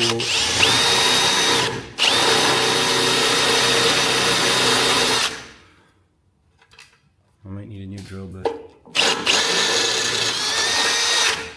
This is actually a 6.8mm drill bit, which is what was specified on the BMW repair procedure. It said it had to be 6.8mm, because I'm assuming that these rivets, one second, that this is 6.8mm. So if I show you up to the hole here, this hole that I've just drilled, obviously that goes in there perfectly, 6.8mm. And now I can just put the rivet gun on.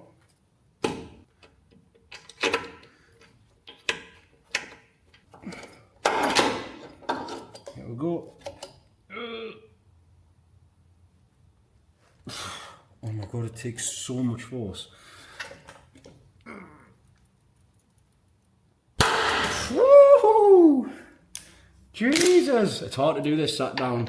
I'm going to remove all these self-tappers.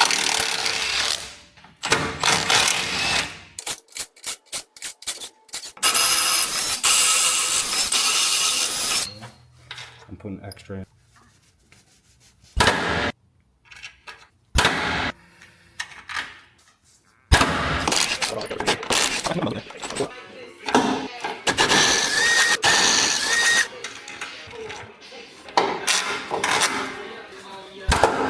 It's all pinched up.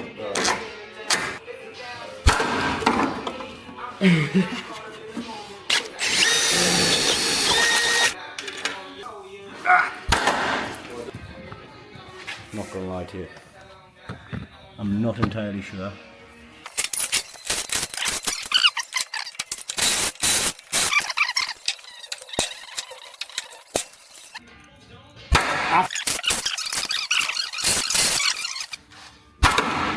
fucking hard work. This.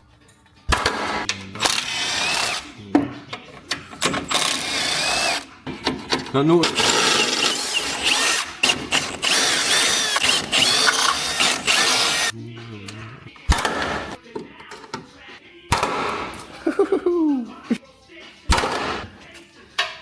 One more. No. It's alright that. There was one trade. I was doing landscaping when I was only 20 or something, right? And I was putting the last brick in, right? And the last brick's obviously the tightest gun. Find it the tiniest of fucking millimeters.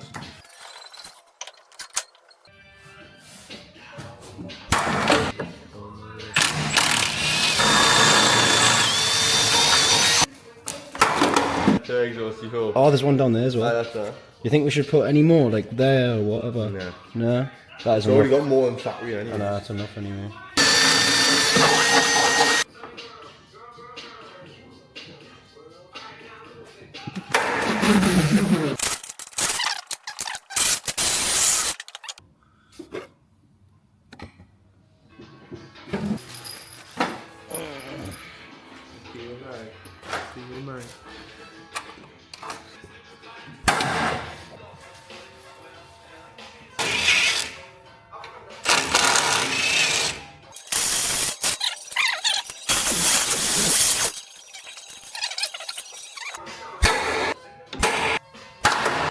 All of them ones in. All up there.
So now all of that seam sealer has actually dried. So I'm going to give you a little look of what it looks like now. You can see it's actually quite smooth in places where it's dried. Places like this are quite ugly, but I'm going to try to tidy that up because it's just where it meets the other seam sealer. But these are the bits that you're going to see more importantly. And I'm quite happy with how neat it is, to be honest. Obviously, I've never done this before, so everything about this is a learning curve. Like, I've never put seam sealer on before. I've never used panel bond and rivets. So now if I was to do this all again, I think I would do a better job of it, but I'm still 100% confident in the job that I've done. Like, I've not done anything wrong. It just, the seam sealer isn't perfectly pretty, but this is something you're never going to get right. Like, a robot does it from the factory, so any human doing it is never going to be great. And because I have so much seam sealer to do, like, I've had to do the full bulkhead, all the chassis legs, like, you're just never going to match it in that amount of seam sealer. If you were only replacing this section and say this was all the seam sealer you had to do, then yeah, I can see how you'd maybe spend like an hour or two with a brush trying to get it perfect. But like, this car isn't an original factory car anymore. There's no hiding that fact. So it doesn't have to look factory, the sealer. So I'm not really bothered about it at all. As long as it serves its purpose, which is exactly what it's doing. But yeah, all that's important and all that matters is that it's doing its job. And you can see it's all covered there. And obviously once it's all painted, it's going to look miles better. But you can see it's actually, it doesn't look horrendous, I wouldn't say. But it's definitely not the best. There's even rivets through this little hole. And I've seam sealed those as well. So I've just went and added a bit more seam sealer in places where I thought that it needed it. And to get the underside of this car fully prepared for paint, I need to take everything off. So I need to take the sound deadening off, the prop shaft, the rear subframe, the fuel tank, all of these metal under trays and stuff, the rear crash bar, everything needs to come off because we're going to paint the full underside in colour. You can see where it's not painted from the factory. I thought I may as well paint mine because we're going to have the chance to. So it's actually going to be painted better than any car will be from factory, which is going to be quite nice. But yeah, I'm going to have to get all of this stripped off now. I don't have my camera, so I'm not going to be able to record it, but I'll just click my fingers and then all of this is going to be removed. And don't forget about the massive rear quarter damage that the car originally had. They pushed out as much of this damage as they possibly could, and once they'd done that, we removed that rear quarter and had a bit of pulling work to do on the chassis. Once that was done, we could remove the rest of the quarter and start to line up the new quarter with the door, the lights and the boot lid. With the new rear quarter fully installed and lined up, we just had a little bit more seam sealer to do. I did all of this seam sealer again in the engine bay because I wasn't happy with the original seam sealer that I did, and then we just had to clean up and prep the rest of the shell ready to paint the full thing. Wow, so this is the M4 with the first base coat of the colour on it. I've went for the original colour, the same grey that it was. There's no lacquer on it yet, so there's no gloss to it, but this is just sort of the base colour, but we are going to do a little twist to it. So this is not the final colour. It's mad to think that this was like a completely burned mess. Even the inside as well, look at it. It's all fresh now. The legs, both the legs that we put on. The fact that all of this was melted and now it's like a complete shell again and it looks like this. This is the colour that we've decided to paint the M4 on top of the original grey, which looks insane, especially when the sun hits it. It's just so sparkly.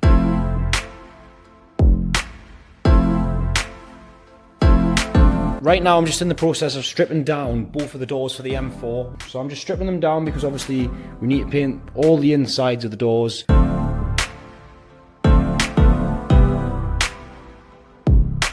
I'm just going around the door with a caramel wheel to get rid of all the sticky residue from where the seal ran around the door, and that was the doors completely painted inside and out. And then we just had to carry the shell onto the trailer. Thank you to everyone that helped me move the car as well. Now, I hope that everyone watching this can just appreciate how much time has went into getting the car to this point, because obviously, like, as I was doing it, I didn't really have any money to spend on doing it. So like, if I had all the money in the world, I would have just got it sandblasted. Sorry, not even sandblasted. I would have just got it dipped, but it costs thousands of pounds. So I spent hours on end wire brushing the full thing, sandblasting the full thing, cleaning out all the sand. Me and Connor were done it the other day. But just the amount of hours spent cleaning it is insane. And look at the finished product. It was well worth it. And obviously, all the seam sealer, what we done is we spent, well, Connor more than me. Connor spent a lot of time trying to get this perfect. So all of the little edges, he went over and over and over in it, making sure it's all smooth. So like if you look at the finish, it looks really good. I'd say it looks better than it does from the factory, because on a factory car as well, you don't get all this painted. Like, they won't paint the chassis legs in here. The paint is nowhere near as good as this on a factory car. And I've seen sealed in more places than they do from factory. And I'm gonna under seal it, we're gonna wax oil it. It's gonna be very, very well protected. It's gonna last a very long time, and I'm really happy with it. The paint just looks insane. I couldn't be happier. But let's waste no time. First things first, we hung both of the doors onto the car, mainly just to see what the colour looked like. Now you can see Connor under sealing the full chassis, all the little nooks and crannies, all of the arches, every single inch of the underside of the car. We really did go the extra mile with this. I just thought, why not under seal it when I've got the chance, and it'll just last so much longer having this under seal. So now that's done, we just need to wax oil all the cavities.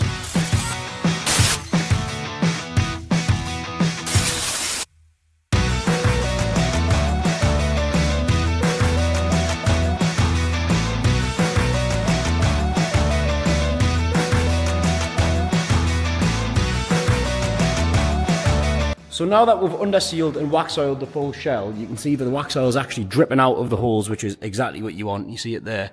I'm just going to go around and clean off all the surfaces, just where the wax oil's on the paint. I'm going to clean it off. And then what I need to do is, you see every little hole here, we need to bung all of these holes. So yeah, I'm just going to clean the rest of the shell up, and then I'm going to fill all the holes with these little bungs. They go on all the little holes, and then as soon as I've done all of that, and start putting all of the fuel lines on, the power lines underneath the car, the sound deadening, and then once I put those on, the wiring loom can go in. Now I'm back underneath the car. There's a main power wire which runs from the battery in the boot to your engine bay, so I had to install that, and then the fuel lines had to go in, so I'm just making sure they're all in the right place. They run from the back of the car, obviously where your fuel tank is, all the way up into the engine bay, and then I'm just installing all the sound deadening back into the rear quarters and all the other little carpet pieces which sit inside the car and also in the engine bay, and then I can install the rest of the brake lines. The biggest piece of the puzzle, this is probably the biggest step in rebuilding the car. Like, this is the biggest part to go back in, and probably the hardest thing to get, the wiring loom. So I'm just going to get this chucked in now, put it all into the right places, and just try and figure it out. There was this sound deadening panel to go across the firewall.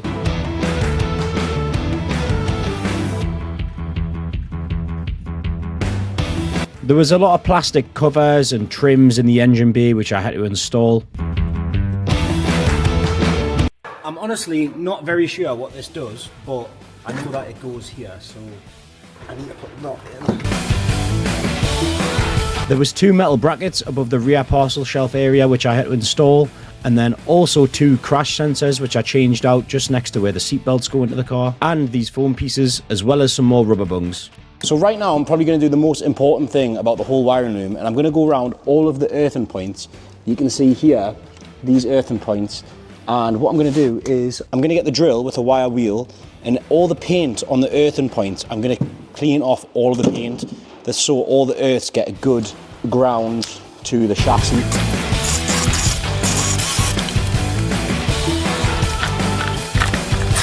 I was just a bit confused for a second because I've got this wire here and I can't figure out where it goes, but then I've just looked behind me and there's this wire in this side, and I was like, oh, that's for the speaker for the rear door card, because this wire is sort of coming across the back parcel shelf. So I was just a bit confused. I didn't recognize where it went, but obviously by looking at that side I figured out that one goes on that side. You would think, how can you get confused by such a little thing when there's so many wires in here? But I mean, I've recognized where everything else goes. It was just that one wire that was throwing me off a bit. So this should clip in. I'm gonna guess it goes in this hole here, and then it will go in that hole there, and then the rest of it just clips on the door card.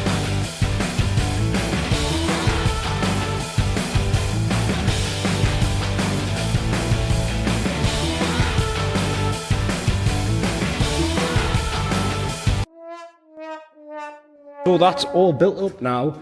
There's a couple places where it needs to bolt into in the car. There's a bolt which goes through here on the engine bay, and there's also another one somewhere. Oh yeah, there. There's a bolt that goes through the engine bay into there, and then it just slides in through these 2 holes, and there's just 2 bolts on each side which screw it onto the car. I'm really annoyed because everything that you can see in the dash there that I've just showed you previously, the dash frame, the wiring loom, the heater box, the heads-up display, I had all of that laid out on the floor and I built it all up and I've put it in the car, but I didn't press record on my camera, so you can see that it's all in there now. And in the clip before, you've seen it on the floor. But yeah, I didn't press record when I assembled it all together. It's just 4 different things. Obviously, there's the dash frame, which is this metal piece. There's the wiring loom, the steering column, the heater box, which is on that side, and then also the heads-up display. So it's not a great deal, but obviously once it's all put together and put in the car, that's a massive, big thing. But I don't want to take it back out and do it again. So yeah, unfortunately, I didn't record that. So it's actually not that complicated. But oh my God, I actually can't believe what I'm doing right now. This does not feel real. Wow, wow, wow. That looks absolutely mad. Like, that's half of the interior pretty much in now with that dash frame in, which is crazy. It only bolts into a few places. I'll show you. So there's a bolt across the top here, one there, one there.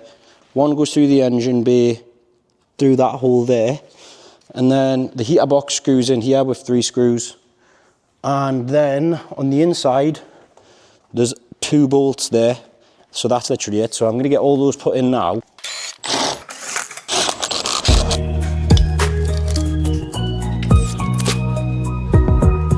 Now I have these 2 seatbelt buckles to go in on the rear. Now that those seatbelts are in, I just need to put this bit of sound deadening over the rear seat bench as well. Right, now I can put the back section of the carpet in too, so I'm going to do that.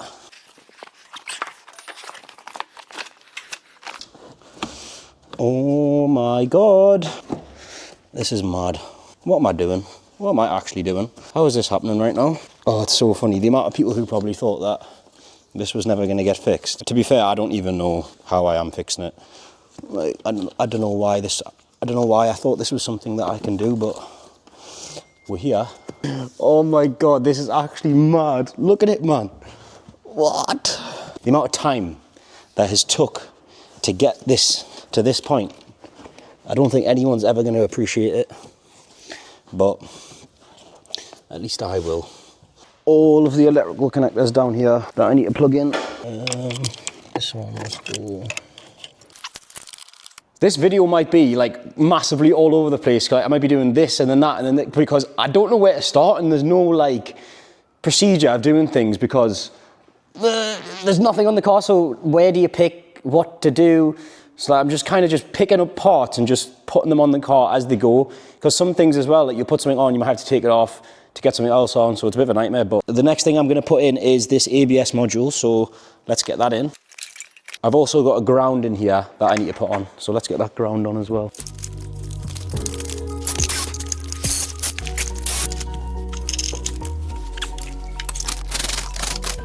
Now I need to connect up all of the brake lines. So there's 1, there's 2, there's 3. Where's number 4? Oh, the other one. The other one just goes straight to the closest driver's side corner. Now I can put the window wiper motor on. I have a feeling that this is going to come back off. I don't know. I just feel like I shouldn't be putting this on this early, but we'll find out. One thing I didn't show as well, you see these little rubber bungs here? Obviously they burnt on my car, so I actually had to get them little rubber bungs. I think it's just cushioning for the wiper motor. Right, now inside the car, we've got to put the rest of this wiring loom together. The airbag ECU goes here, and I need 3 10mm bolts of that. 1, 2, 3. Boom, boom, boom. Now what else we got? That must be for the center console. I'm gonna have to take that ground off as well. The amount of things I'm having to take off and put back on because I've got things like on top of each other, or the wiring loom was a nightmare because it was all tangled, so I had a right nightmare with that. Boom, boom, boom, we're getting there, we're getting there, we're getting there. Well, this is how it should have been all along. Sat inside my M4 We're getting there. It's actually mad, like, what are you talking about? Look at this.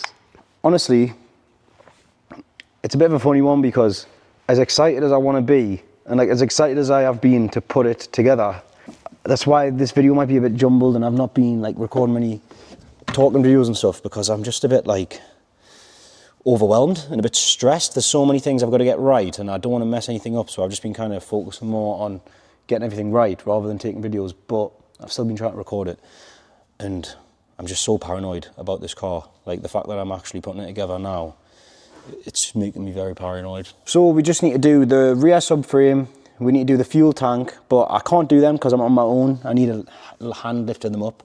But fuel tank, rear subframe, engine can't go in yet because I'm waiting on a rocker cover. Well, I've got the rocker cover, but I need to get a new gasket before I put that on. So I've ordered that, that's coming Thursday, but I'm wanting to upload this video on Thursday, so that's just going to have to be in the next video. So in the next video we should get the engine and stuff in. But we've made a lot of progress on the interior. I just need to put in these little speaker covers over the speakers on both sides on the interior.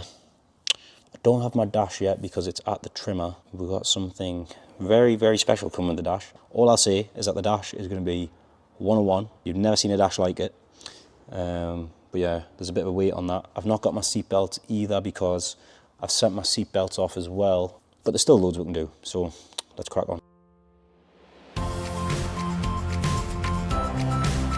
So right here, I've got 2 broken slam panels and I've also got a damaged rad pack.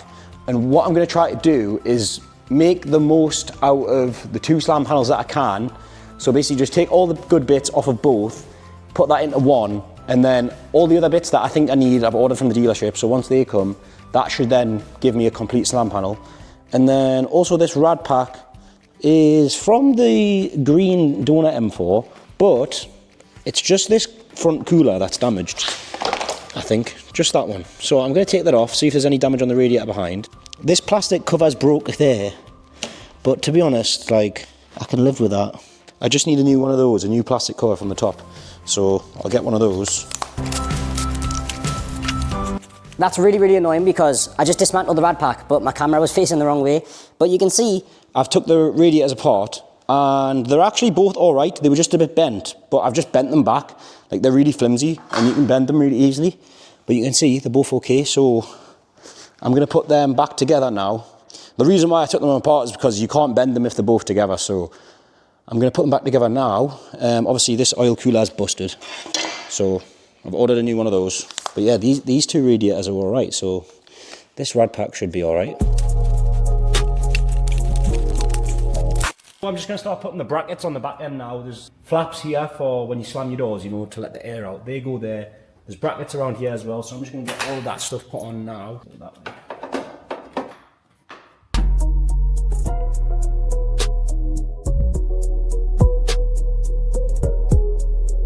I'm really happy with this because obviously this is the quarter that we replaced, but you can see that the bracket is sat absolutely perfectly to the quarter, and obviously it's went in all the bolt holes, so that's a great bonus. I'm just going to get the rest of this wiring loom plumbed in on the back end now. If you can see these little remnants of the wiring loom, like the clips, I've done this on purpose. So my wiring loom I ripped out like that because then I knew if I seen a white one, then on the new loom there's going to be the same clip. So I knew, like, if I leave the clips in the holes, it'll make it easier when I put the wiring loom back in, because for one, it makes you stop the holes a lot easier, and for two, like when there's a couple here, you know that this one goes there like that one. Oh, no way. I forgot to put this in on this side. You have to take this bracket all back down.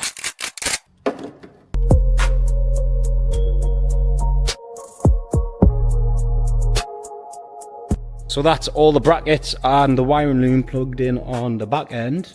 We're literally getting so much done here. Obviously, this is the wiring loom for the boot lid. I don't have a boot lid right now, so that's gonna have to wait. But making a lot of progress. Lot of progress. The engine honestly can go in, but I'll show you the rocker cover. I've got a new one here.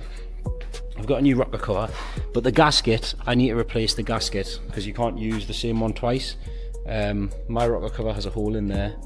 New rocker cover and it should be fine. Now I've installed the dash frame and all the carpet and stuff, but these two little brackets which go here and here, or actually I need to put them on before the wiring loom.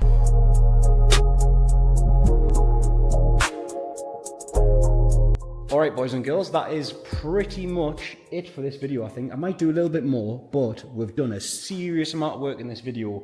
The only thing I'm missing from the engine bay is this little sound insulation piece. I can't say that. Sound insulation piece. Sound insulation piece. I don't think anything else needs to go here. I've just had the sound insulation piece delivered, so we can put that on now, and that is going to complete the engine bay. That's going to go there, and I think that is the last thing to put on. I also need to screw this thing in, but I mean, that's not a great big deal. There is a couple of things that I need as well. This, this is a water duct, so obviously the water that runs across your scuttle panel goes down this hole, and then it goes down that hole at the bottom, and then that runs down onto the floor. I've got that for that side, but I'm missing the one for the other side, so I've ordered that from the dealership. Also on the interior of the car, you can see this air duct here, which goes under the floor, if you remember before I put the carpets in. I'm just missing that little outlet piece on that side, so I've ordered one of those as well. All of these inserts for the trim which goes around the door I don't have, so I've ordered those. Obviously they all burned. And also the little inserts in the arch liner, that's where the arch liner bolts go through, so every square that you can see, so up there, there, there's a little plastic trim which pops in there, and that's what your screws into. So I've ordered those as well, but for the engine bay now, everything's in, so that sound insulation piece I'm going to put in now, but then that's everything in the engine bay ready for the engine to go in, which is pretty crazy, if I do say so myself. Alright, that looks much better now with that piece on there. It's all very well insulated. The only other thing I was considering doing was, you see all this heat shield in here? I was thinking about putting it across this chassis leg as well, just to add some extra. But I don't think I'm going to bother, to be honest. It doesn't need it over there, because this is the side of the engine with the turbos, so that's why it's there anyway. That side doesn't get very hot, so I'm not going to bother. I feel like that's doing a bit too much. I do want to keep the car as OEM-ish as possible, so yeah. You see, even the littlest things like this, right? So what this is an emergency water drain. I only noticed when I was looking on Real OEM last night, I noticed it in the part diagrams, and I've got it spare from obviously my donor car. So this is, if the water gets overflowed, it'll pour out through this little flap, you see? And this just goes in this hole, down there. Right now, I've just put the subframe in place, and I'm going to just try bolt it in, because obviously since I've done all the chassis work, I've never actually tried a good subframe on the car. So I guess right now we'll find out if everything lines up. I mean, I'm confident that it will, but we're better off doing a little double check. I mean, if it doesn't line up now, then we're just going to have to scrap the whole thing. I don't actually know what I would do. It will line up though. Oh, I can lift the car up just to make my life a bit easier. Oh, actually, I'm going to have to put one in the back as well. Come on.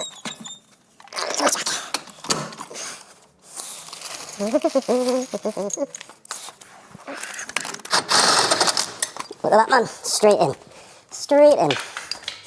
This is great. Oh, this is actually great. You don't understand.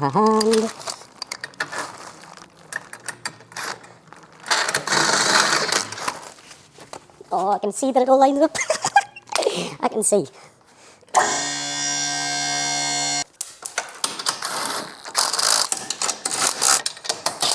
I don't think anything else needs to go here before the engine goes in, honestly. The engine's ready for that. Alright, so today I'm going to make my main focus on getting the engine back into this engine bay. If you've missed the last video, the rocker cover on my engine has a little crack in it, so the first thing that we have to do is replace this rocker cover. You can see the hole in the rocker cover there.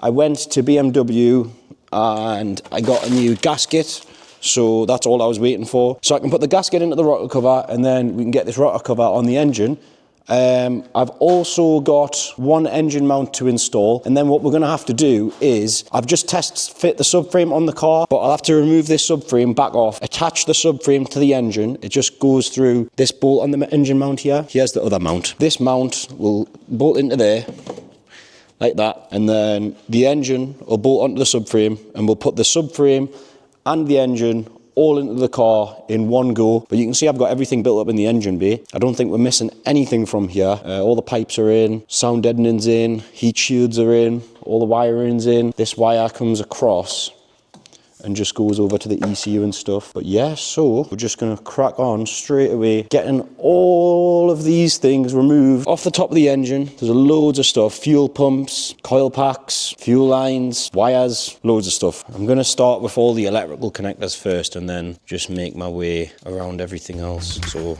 coil packs. Pretty basic, but if you didn't know, there's 6 different coil packs, because obviously the car has 6 cylinders. You've got a coil pack for each cylinder. Your coil pack's just what sends your spark down to your spark plug. I'm going to lay these out on the floor and keep them in order.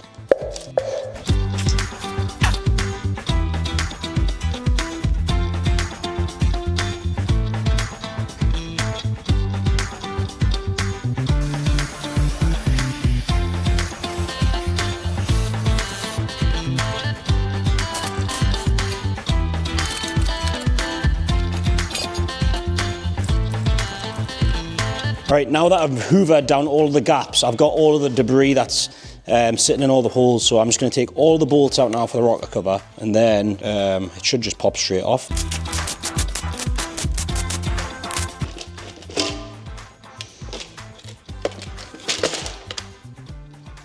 Right, so I've got the rocker cover off now, and I think it's all right. I'm obviously no expert on engines, but I've hoovered out all of the dirt that was like sitting in any gaps.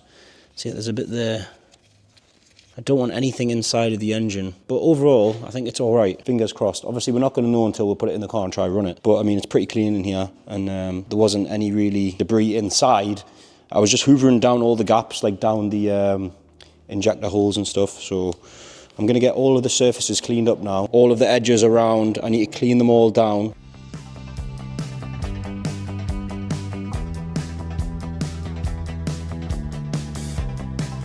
Got the gasket all in there, so now I just need to flip it over, put it on the engine. You need to tighten it down in sort of a star pattern, so you know, work your way from the inside out and go around. There will be a specific procedure for it, but I mean, it's common sense. Here goes nothing.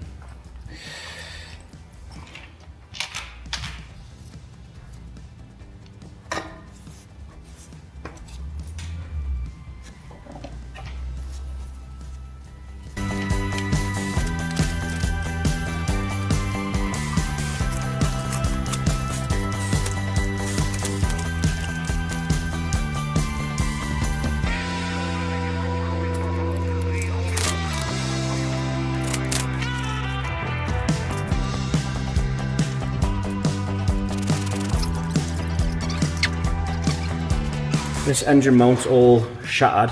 You can see it's got a crack straight down the middle of it, so got a new one here. Just goes like this. Right up there.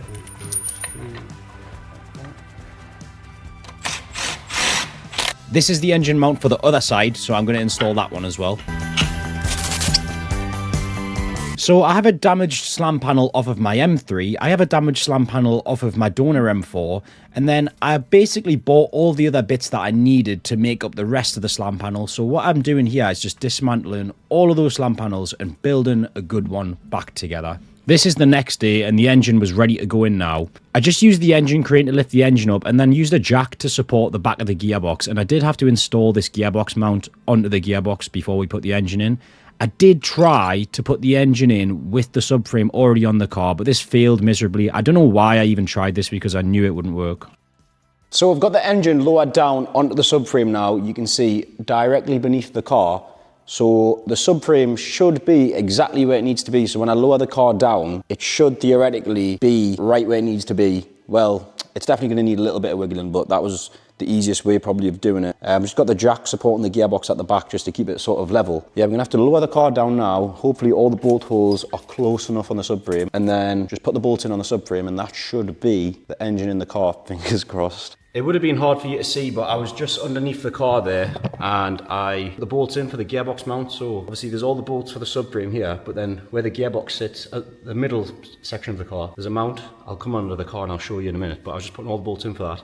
So now the gearbox is lifted up on the back, and you can see the engine has sat down on the subframe perfectly. So now I just need to tighten these bolts up, and that's going to be it fully in. You see it lift up there. So as I tighten this right now, you see this gap, it's going to nip. Yes, yes, it's in. And look, so we've got that bolt in, we've got that bolt in. You can see that this lines up perfectly as well. And I need to put the bolt in here. Now we've got to do the same on the other side.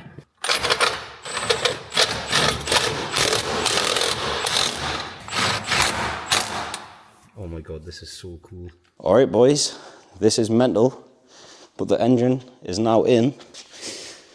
This is crazy. So I can disconnect the engine crane now. Oh my god, man. Theoretically, I should be able to run the engine if I just had an ECU. First thing on the list is to connect up the fuel lines, which you can see me doing here, and then to install the ECU. So this just goes in this little corner next to the engine, and then we've got to connect all of the plugs up. I then installed the battery in the boot. Now that the engine's in, I've just got a few things on the underside that we need to plug in. So, well, I'll show you what I couldn't show you before about the gearbox mount. This is the gearbox mount here, this like L-shaped bracket. And obviously you can see here, bolts, bolts, bolts. Bolt in there, bolt there, so everything lines up perfectly, which is great. But we've got an electrical connector here. I also need to put the ground on, which goes up there. I'm gonna have to clean that off. Goes, and then the nut. I'm just gonna go around and tighten up all of the subframe bolts as well, because I didn't tighten them fully up before. I'm gonna do a cross pattern.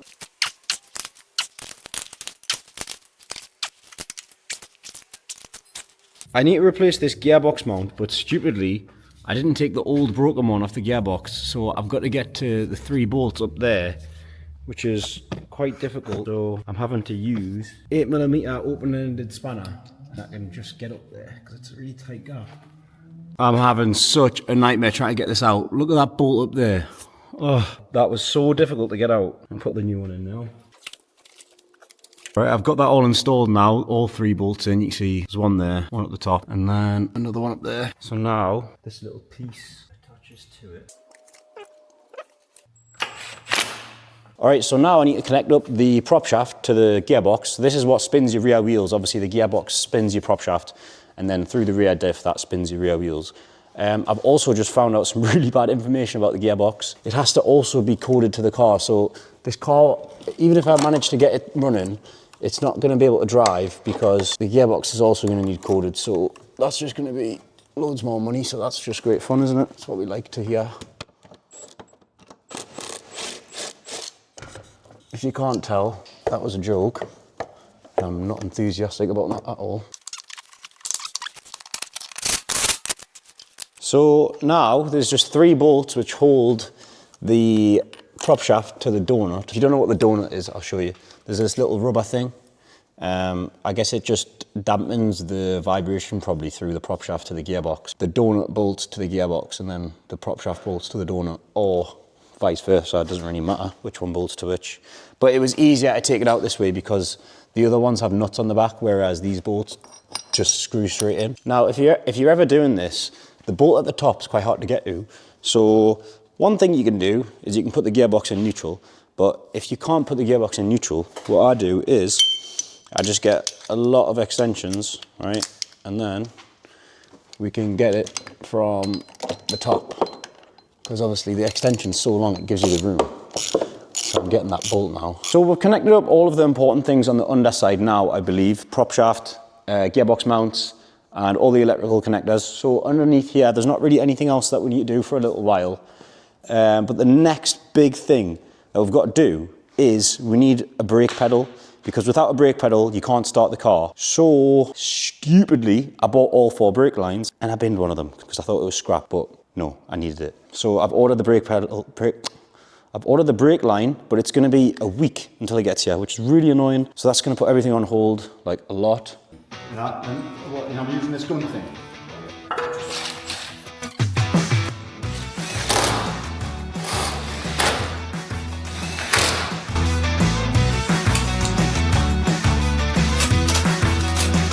So I've plumbed in all of the wiring on this suspension corner now. You can see everything's in the little clips, held up in the brackets and whatnot. So I'm just going to do the other side now.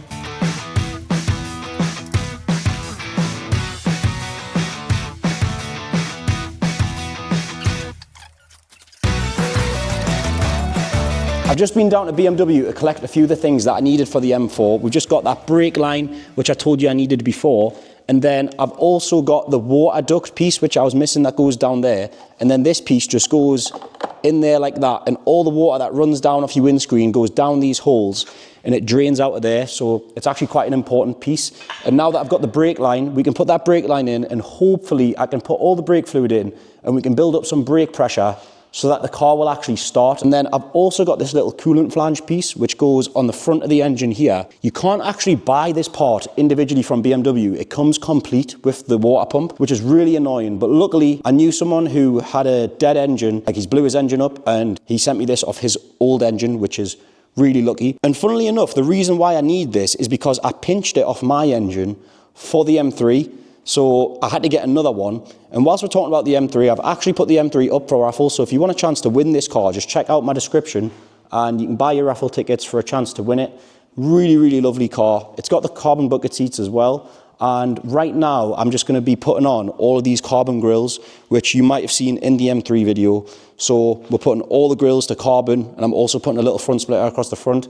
It's going to look really, really good. But yeah, let's get all of this fitted to the M4 now. I do need to put a little rubber seal between this piece here because I made the mistake of not putting the rubber seal on the M3 and then I had a little coolant leak. And since I'm installing this brake line and I've got to put all the brake fluid in, I took the opportunity to get some braided brake lines. They just improve the braking performance because these are solid braided lines. You don't get any expansion in the lines when you press your brake pedal, whereas on normal brake lines, there's that little bit of expansion. So with these in, you'll have a bit of a better brake pedal. I always put these on my cars, to be honest, just because they make that little bit better difference. And I've also got some upgraded brake fluid. That's going to be the first mod for the M4, I guess. Braided lines and upgraded fluid.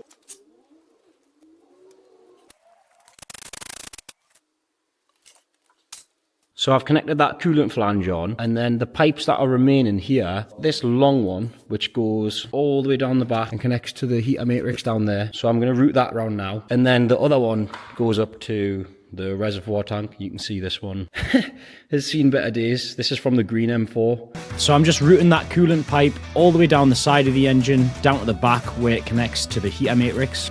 And then I can install that new brake line. And then it's on with the braided lines. The braided lines go from each brake pipe to your brake calipers. That's why I installed the suspension corners.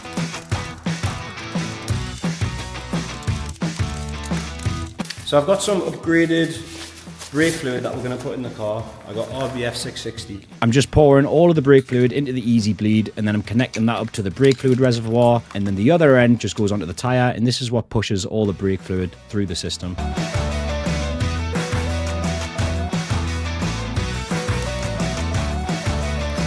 I know people are going to be annoyed about the brake fluid just running down the caliper, but I didn't have the catch can, so... But then I needed to install the gearbox cooler and also the oil cooler before I can start the engine, otherwise all the oil is just going to spill out everywhere. And then I top the engine up with some oil. Right, so I've got all my screens and stuff in the M4, and I think it's probably ready to go. I've not tried to start it yet, but let's see if this thing starts.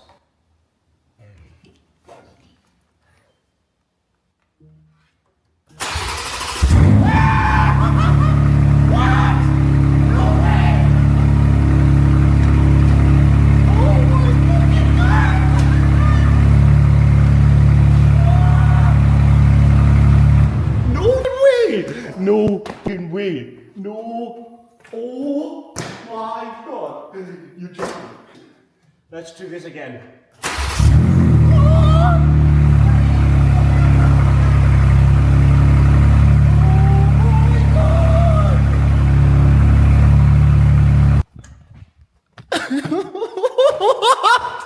What? What do you mean? There's no way it just runs. There's no way it just runs. I've just put a car together and it just turned on. What? I literally I thought it was going to be so much more difficult than that. What the hell? What the hell? Well, at least the engine works. We know the engine works. Oh my god. There's actually no way. Oh my god. I actually don't even know what to say. I don't know what to say.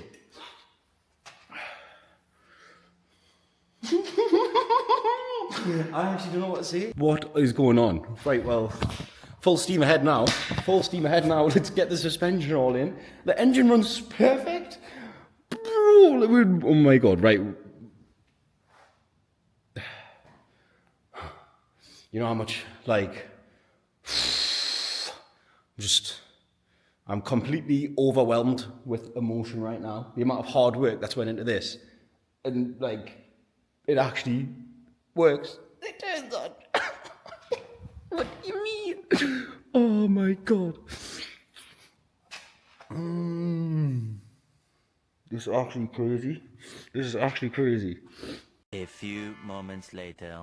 Right, when I got the M4 started just there, I've not recorded anything since because I wasn't meant to be working on the M4 today. I couldn't get it started the other day, so I was messing around with the wires and I had one plug not plugged in properly in the FEM. And then I just tried to start it thinking it might start, and it started, so... Well, I want to hear it again. Let's hear it again for one more time.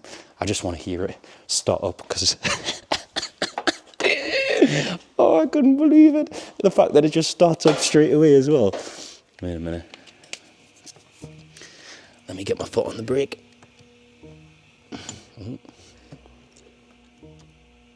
Come on.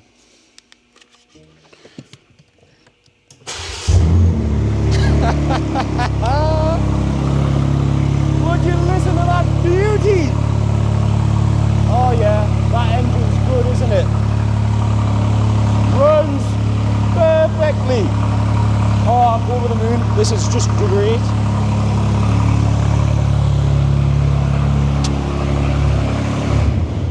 It runs absolutely fine as well.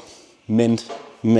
But right, I'll see you in the next clip tomorrow. All right, so on the suspension corner, the first thing that I need to do before I tighten anything up is I need to put the drive shaft in. I've got the drive shaft here, so we're gonna get this in first.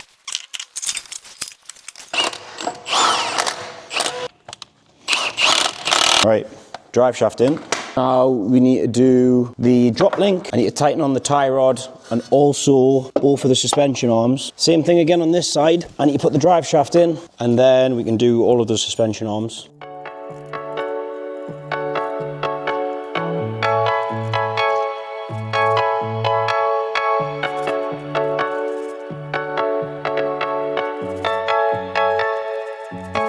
On the front of the engine, this coolant pipe is broke, it's got a big hole in it, so we're going to remove this, and I've got a new one. So, and then this just goes on there, like so. Right, that's on now, and then this clips into this pipe, like that. Yes. I've also got this pipe to go on, and this one sort of clips on the back side of the subframe. So since it runs, that's everything on the underside pretty much done. There's no reason why I'll have to take anything back off. So I thought I'll just start putting all of the heat shields on the underside and all the metal under trays and stuff. There is also a ground which attaches to this under tray. And then there was just a few plastic under trays to install as well. Right, so that's most of the under trays and the heat shields all on the underside of the car. The only ones I'm missing are ones that go here and here. I think they're just down at the body shop, so I'll have to get them another day, but it's looking pretty complete on the bottom of here now. I just need to put the exhaust in, and I do have an exhaust over there, so I can put the exhaust on, but I'm by myself right now, so I can't lift it up by myself. but we will get that put on. But yeah, it's looking great under here now. I need to put these brackets on the side of the car. These are for the side skirts, so they're just what the side skirts clip into. And I'm making sure that I use all of the original clips and all of the original bolts in every single hole on this car. Like every single thing is secured with the correct bolt in the correct place. I've made very sure that I've been doing it that way. This is the lower part of the slam panel which the oil cooler bolts into, so I had to build that up, and there's also these two little brackets which bolt onto the subframe. Then I can slide that bottom part of the slam panel into place, and then the oil cooler bolts up onto that. Once all that was bolted up, I took these two bolts back out of the side because this is where the side radiator bolts into. You can see it's held in with those two bolts, and I've done this on both sides. So there you can see that's both of the brackets back in, and I did bend this one back into shape. People might not be happy about this, but it's my car. I'm gonna do what I want. All right, so now that we've installed this little bottom piece, that's the carrier which holds the oil cooler. You can see that cooler across the bottom. That's for the engine oil. That sucks up air and cools the engine oil through that radiator. And then there's these two brackets on either side, and that is where the little side radiators go. So we've got these little radiators, and they just go into there like so. So I'm gonna get those put in. There's also some air ducts to go on as well, so I'm just gonna put them in place for now.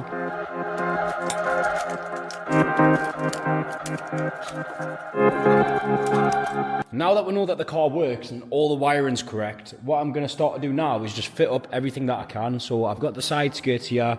We've just put them side skirt clips down the side. The side skirts still need the carbon fiber pieces to go on, but I'm just going to clip them on the car for now so that the car looks a bit more complete. And then I'm going to start to put the door cards in. And I've also got the rear parcel shelf right here. But the first thing that I actually need to do is start to put all the airbag system in. So the seat belts, curtain airbags. So that's the first thing we're going to do. We're going to put all 4 seat belts in.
Oh my god, look at this thing.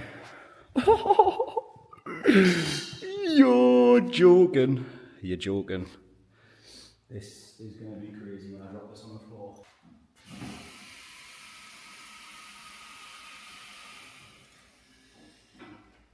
Right, now that the thing's on the floor, I can put the side skit on this side. The lift was in the way before. I couldn't clip it on. In this box is my very first mod for the M4. It is a set of rear tail lights, and these are the laser ones. So when I plug them in, you're going to see what they look like. That's so cool. Look at those. Look at those. They're so cool. Let me put it in properly. Wow, they're so cool. We've got the cart on the floor now. No, this is crazy. Wow. And I've got so much stuff to put on. We've just painted the roof today. So in the next clip, we'll put the doors on. Yeah, the doors on the roof, and it's going to look so much more complete with the doors on the roof. I'm still waiting on the dash, so that's going to hold up the interior quite a bit. But we can make a lot of work on the front end still. And put the rad pack in, slam panel on. And then at that point, it's not going to be far at all.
Do I even need to say much? Like, do I actually even need to speak to you right now? Or can we just have a moment to appreciate what is in front of our eyes right now? Like, this is just nuts. Absolutely crazy. We've colour matched these braces as well. You can see, even got all the sparkle in them. Properly painted. I'm going to do this brace as well, and also this brace, because why not? And all the bolts. But we're really getting there. Now, one of the most important things that we didn't fit in the last video on the M4 is the carbon fibre roof, and we've done something a little bit special with the roof. We're actually going to paint the roof, which I don't think anyone's probably done on one of these cars. Connor really wanted to paint the roof, and I was not against it at all. I thought it was a really good idea.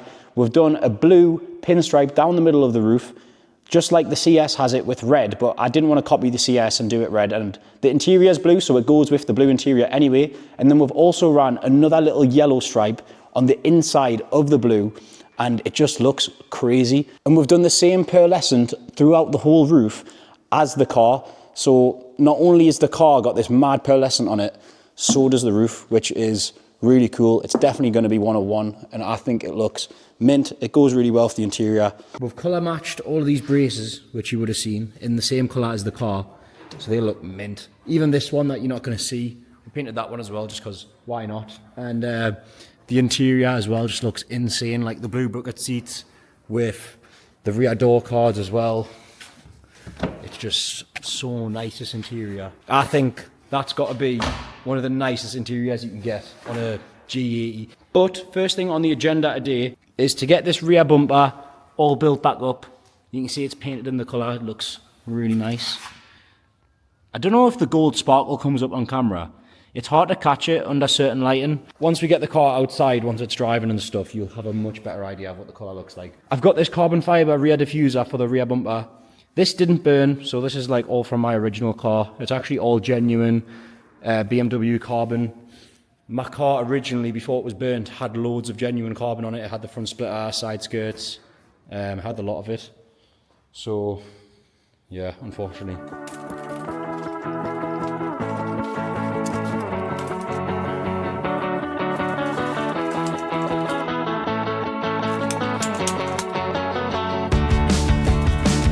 You can kind of see what the colour will look like here on the bumper, since it's shining right at the light.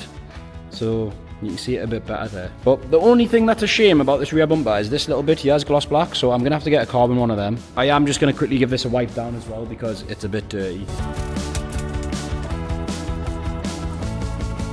This colour complements the carbon fibre so well. It's going to look so good once we get all the carbon on the car.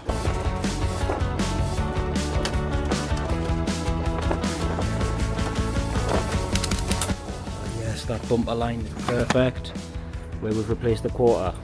Oh yes, yes.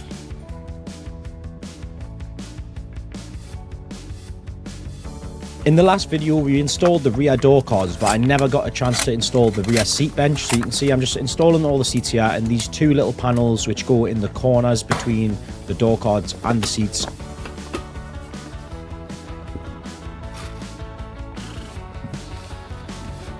Right, the last piece now is the rear seat bench.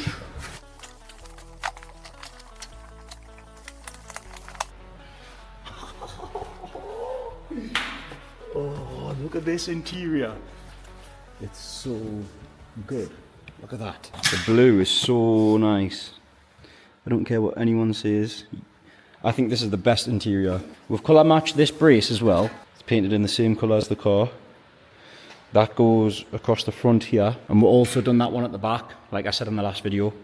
So all the braces in the engine bay are colour matched, which is really cool. It's going to look sick. Oh my god, this is what we're doing.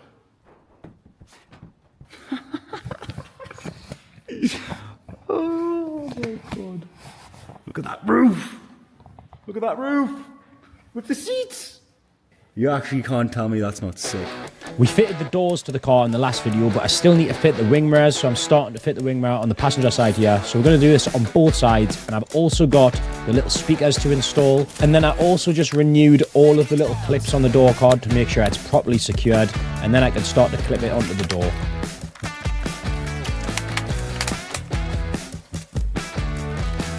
I've just installed that wing mirror on the passenger side, but I'm a bit torn what to do because I did buy a new wing mirror for the driver's side, but I'll show you. I've also got this burnt one. So we've got the burnt one from my burnt car, and we've got a good one here. But I think this is pretty cool. So I don't know. I think I'm going to put it on the car now and just see what it looks like. I know some people might say it's going to let the car down, but it's like, that's a bit of history, isn't it? So I might put this back on. Oops. I just installed it on the car, but I didn't press record. This is what it looks like though. But it's just whether the water's going to get inside and damage it, but I don't think it will. Obviously that lens is, the glass is smashed, so I'll need to replace the glass. But if that indicator still works, I'll be shocked. Should we test it? It actually works. That's actually ridiculous. I didn't think it was going to work. I mean, there's no reason why I shouldn't, but I don't know, maybe it melted inside or something. That's actually mad that that survived the fire. I don't know how it's survived. I also had Connor paint the brackets which attach to the car in the engine bay and all of the bolts, just so that they're all painted in the same colour as the car, like they would be from factory. There's 2 brackets at the front of the car and there's 2 more down each side. They're mainly for where your wings bolt into, and at the front they're for your headlights too. So I've got the windscreen guy on his way now. He's going to come glue the roof in. We're going to get that in today, and once that's done, we're going to put all the rest of the other windows in. So we've got the windscreen, we've got the rear screen, and the 2 rear quarter glasses. And I think once all the glass goes in the car, it's going to look like it's basically done, because it just looks quite crazy right now that it's got no windows in. But once all the windows go in, I'm sure it's going to look way different. I did also have these little plastic clips to put onto the car. They just run down the side of the roof, you can see there, and they're for the trim to clip into, which runs down your roof. There's one on each side, and this is how they were from factory. They were just pushed into the bonding. I've just made it to Manchester, to M-Tiger, because this is where I sold my original gearbox to. So I need my original mechatronics out of my gearbox. So I'm just swapping them with the one that I've just removed from the gearbox in my car. What do you do here? You just do like engine rebuilds and all that sort of stuff, don't you? BMW, everything. Just anything BMW? I don't like taking small jobs, you know, if somebody rings me about this. You heard the man, he doesn't like small jobs, he does engine rebuilds, timing chains, all that sort of stuff. So if you got any big engine jobs you want doing, he's your man, so make sure to check him out. He's got some crazy cars as well. I'll show you his cars in a second, but this is what we needed to get from him. This is the Gearbox ECU, so this attaches to the mechatronics inside of the gearbox, and you can see how many cars he's actually got inside here. He's got loads of cars on the go. This motor was dead, so he's going to get a new turbo for it. Yeah, this is his M4, look at it.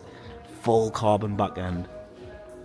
Boot lid, rear bumper, obviously carbon roof, it's got carbon doors, carbon wings, carbon bonnet. It's even got a carbon front bumper. Full carbon fibre front end. This thing is absolutely crazy. And he's got carbon bucket seats inside, if that doesn't make it any better. Nuts, this thing. I came down and seen it before, but I never seen it with all the carbon stuff on it. It looks mad. Mine's going to look a bit similar to this. It's not going to have as much carbon as this does, like, but it's going to have quite a few similar parts on it. Look at that front bumper. It's like Adro style, but then it's also full carbon. So because the gearbox in this car isn't from my original car that the modules are from, the car won't go into gear because the gearbox has to be coded to the car, and you can't actually change the coding on these gearboxes yet. So what I've had to do is take the sump off of the bottom of the gearbox, take the mechatronics out of the inside, and then attached to the mechatronics here, this little black plate. This is the TCU, which is your transmission control unit. So that's what holds sort of the data in the gearbox. So what I've had to do was go down to M-Tiger in Manchester. That's who I sold my first original gearbox to from my car.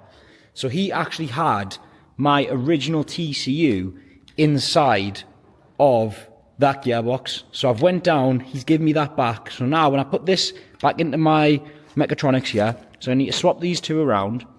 And then I need to put that back into the gearbox. And then it should be right to my car. Fingers crossed. Let's get the ECU swapped over on the mechatronics, and then I basically just need to bolt that back up into the car.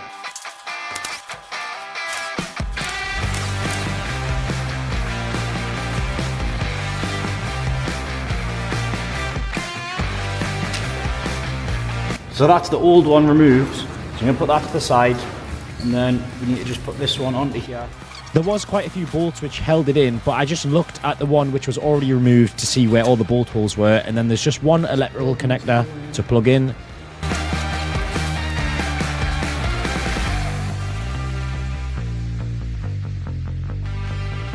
I did clean everything down, including the bolts. I wanted to make sure everything was spotless. There was a little arm which has to be pushed over into place before we can lift the mechatronics into the car. You can just see it there. We just had to push that little arm over whilst I lifted it up, and then we could start to put the bolts in. I'm just threading them in here. I'm not even nipping them up. I went back round with a ratchet to tighten them up properly, and there was one little sensor to plug in up there. And also this big cylinder thing, I'm not sure what it is. I'm guessing it's a solenoid of some sort. But there was 3 bolts holding this in. This was one of them. And there was one electrical connector too. Then I can go around and evenly tighten up all of the bolts. And finally go around and clean and wipe down all the surfaces for the gasket to mate to.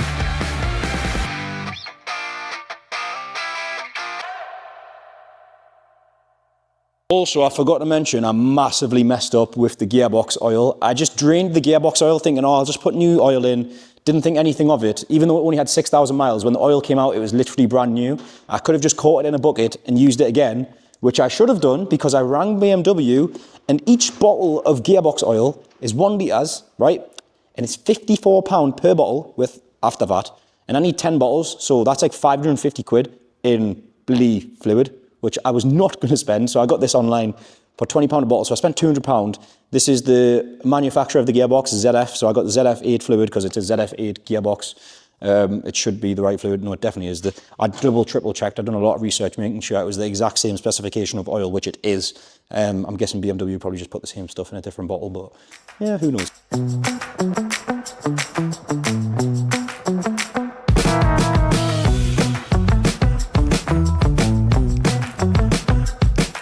Me and Connor struggled to get this gearbox fluid through this device. Honestly, I'm not sure what it was, but it was just so hard to push through, but we managed to get it through until it started to drip.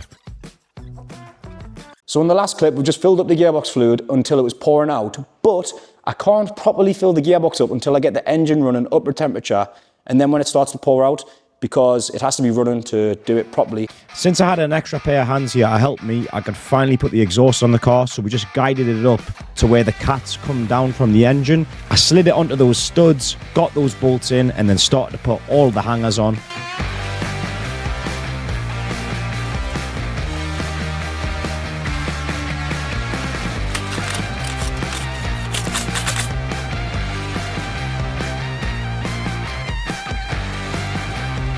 So the main things holding the car up right now is the missing bonnet and wings, which we can't do anything about because they're not coming for a couple of weeks. And then the modules for the car. So to get it running, I borrowed a set of modules off someone who had a breaker car. But they're no good to me anyway because they don't have the right VIN, and I want everything with this car to be perfect. And the only way to get my VIN on these modules is to buy them brand new from BMW. So that's what I've done. And it was almost £3,000 for the modules that I needed. So it was really expensive. But it's the right way of doing things, and it's sort of the only option I had because the car's so new, you can't get into these modules to actually program any of your own data. So it has to come from the dealer already programmed. So that was what I had to do. So before I drain the oil, I'm going to remove the filler cap because it just lets the air come out. When you drain the plug, it drains a bit better. And then for the oil filter, it sits over here behind this coolant reservoir. So I'm going to have to just take off these 2 bolts at the back and then move this out of the way, and then I can get to the oil filter housing just down there. I don't know if you can see it.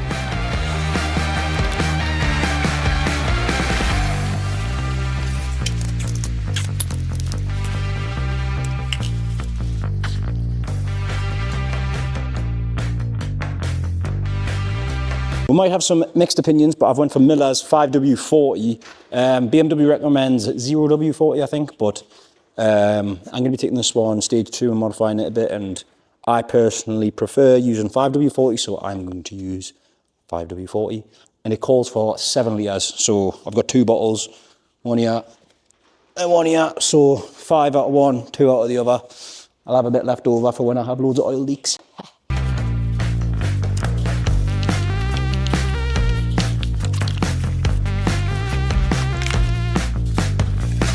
I got this radiator on the front of the car, brand new. This one's for the gearbox, but you can see it's got a bit of damage on it there. So I've got a brand new one, and I'm just going to quickly replace this, and then we're going to get the rest of the radiators put in.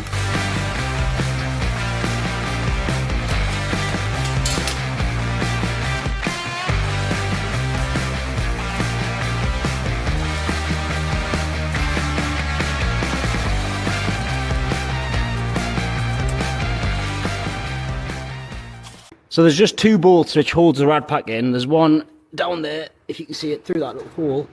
And then it's the same again on this side. Now I just need to connect up all the coolant hoses. There's one here at the bottom. There's one here on the side. There's another one here at the top. And there's another one here on this side. And then also this electrical connector I need to connect up.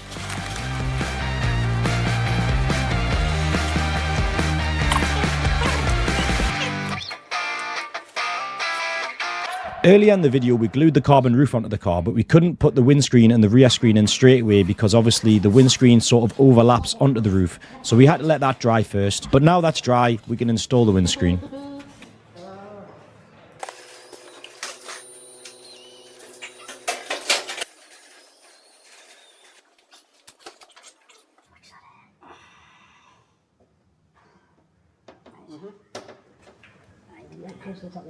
Top edge again, mate. That's the one. I'll just slide out.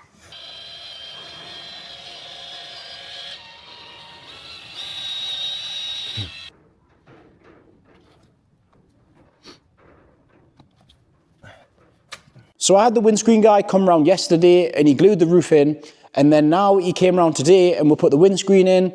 We've done all the other glass as well, and it just looks absolutely like a different car. Like, it looks almost done now with all the window glass in. It's actually crazy. I've got a list of things that we need to do, but it's not a very long list. Like, the car is actually almost done if you look at it. Obviously in the last clip we put all the rad pack in, and I just need to put the slam panel on now, which I've got over here. I had to get a new one of these. I did buy one, but I broke it accidentally, and this piece just sits on there like so, and then this brace goes over the top of that like so. But right now what I want to do is this wiring loom right here. You can see all these clips, they're broken. So what I did was I've bought a bag of clips just like those. If anything, these ones are better because they're black, so they're going to blend in with the wiring loom a bit more. So I'm going to just cut all of these old clips off and then use these ones instead, just so this wiring loom can be in all the correct places. The wiring loom's perfectly fine on everywhere else on the car. It's literally just these ones right here. So I'm going to get all those changed out now.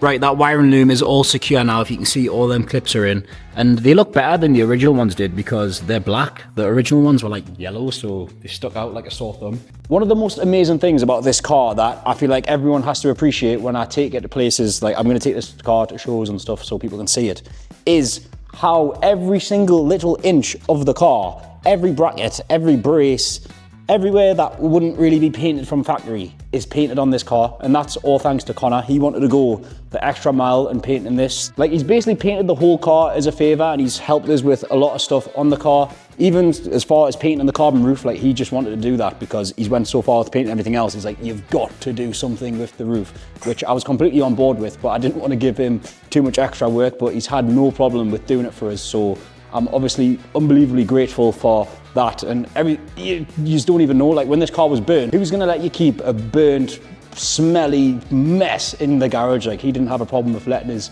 use the garage and keeping my car there when it was burnt because I didn't have anywhere else to put it, and working on it, stripping it, bloody sandblasting it, getting his place a mess. So thank you, Connor. Literally, probably, definitely, actually 100% wouldn't have been possible without your help. So yeah, thank you very much. He's literally done the paint in the engine bay, like all here that you can see on the chassis legs, the same as you would do on the outside of the car. Like he's put the pearlescent in all of the paint, on the firewall, everywhere. If you can see it on camera, I'm not too sure, but it looks mint. Like, you're not gonna get a car like this unless you paint it from a bare shell, which is obviously what we've done, which nobody's gonna have on a car this new. And the roof is just mad, like look at it, with the stripes and also the gold in the roof, in the carbon. I don't know if you can see it on camera, but it just goes with the seats, doesn't it? It looks really cool. I'm taking the wheels back off because I need to remove this radiator on both sides of the car just to get to the bolts for the slam panel. So now that I've removed all those bolts, this slam panel should just slide in. Look at this as well. This is really cool. What I've got right here, I might have showed you already, but I don't know if I have. Look at this colour matched panel. Ooh, oh yeah. That looks pretty good if you ask me.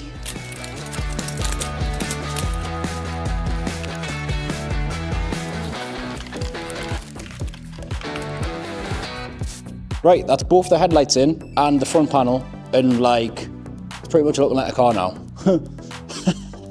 Look at that, man. All them braces colour matched look so good as well. I've never seen anyone with that many of them colour matched. This is definitely unique, that's for sure. I know that people are gonna be probably upset with these headlights. They're like love or hate. Everyone likes the lasers, but I do really like these. And I wanted to make this one look like a 2025, so that's what I've kind of went with, all the LCI stuff. But yeah, that's the headlights in, looking pretty good. So I've just been down to BMW to collect some of the parts that I needed. I got this air duct from the front that I was missing, a few of the under tree pieces. I've got this wiring repair for this plug here, which goes to this sensor on the top of the engine.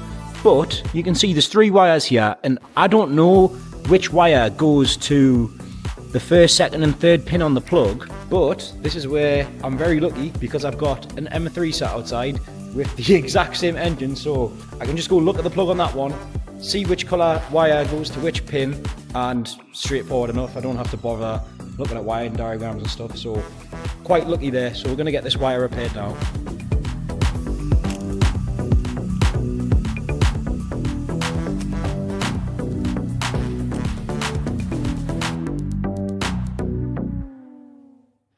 If you remember in the last video, I was missing this air guide, so I got this one from BMW, and that was one of the last things I needed for the front end.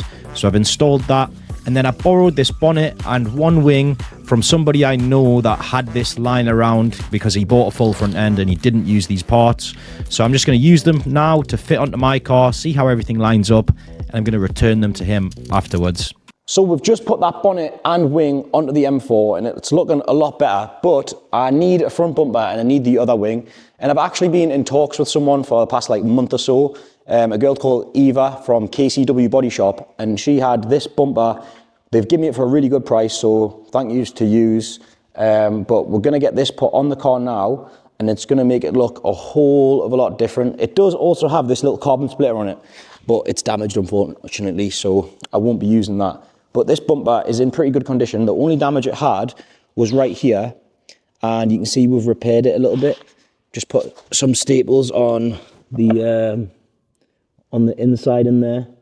So that's solid now and it'll be fine. So yeah, let's get this on the car. Oh, I'm really, really interested to see how it lines up with the bonnet, because obviously I've changed both of the chassis legs.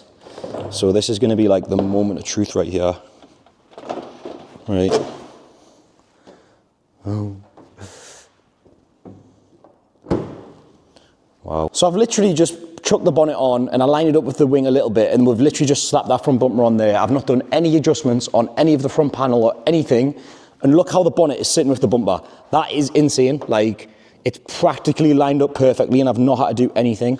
Like, I'm not gonna have to adjust any of the front panel, and that was the main thing I was worried about. That's why I went and got this bonnet and the wing to make sure that everything fits, because I just wanted to test for everything, because obviously I'm still waiting for my carbon panels. So I just wanted to see like how big the gap was here, because I thought I might have had an awful gap here, because obviously we've changed both of the chassis legs. Like, that's massive structural work. So for everything to line up perfectly as it does right here is just absolutely insane. Like, I'm not gonna have to do any adjustment. Like, this is all gonna be staying factory, which is just mint. I'm absolutely over the moon with that. Like, anyone who does bodywork knows that is really, really good for that gap to be how it is right now without any adjustment. Like, I'll show you, I've not even bolted any of the bumper in. That's just where it's sitting. Like, that's pretty crazy. That is really, really crazy. My M3 that I've just fixed was worse than that. Like, I had to fiddle on with the M3 bonnet gap a little bit to get it perfect. And I can tell you right now, I'm not gonna have to really fiddle on with this whatsoever, which is just mint. And then obviously the bit where we've repaired it here, if I can get it in there, you can see, that looks fine. Because we've done the repair on the inside, but it looks perfectly fine there. We just need a little bit of body work, but that is fine. So I'm absolutely buzzing with that. Great. The underside of the car is pretty much done now. We've got most of the under trays on, got the exhaust in. I just need to put the front under trays and stuff on, but they're not going to go on until the very, very end. But the majority of the underside is complete. And what I've just done is I've actually swapped the wheels out from my M3. Let me know your opinions on what you think about these wheels. I personally prefer these ones to the other ones. Now, one of the other main things that we're waiting for is the dashboard inside. Obviously, I'm missing the dashboard because I'm getting my dashboard custom trimmed. You'll have to just wait until it's done to see what I'm doing to it. But the door card, if you remember, this was missing because my donor car, the driver's door was completely ripped off, so the door card was destroyed. And one of these door cards from BMW is over £2,000, which I was not prepared to pay. So I went to Kish Trim, someone local to me in Sunderland, really good at what he does. He's retrimmed this door card. I supplied him a white one, and I also give him my destroyed blue one. And out of the two door cards, he got some leather, replicated it, and he's made this, which is honestly as good as original. He's used the exact same leather that BMW uses, and I couldn't be more happy with it. It is literally perfect. So we're gonna get that put on the driver's door now, and then that's one step closer to the interior being done. It's literally just the dashboard we need after that.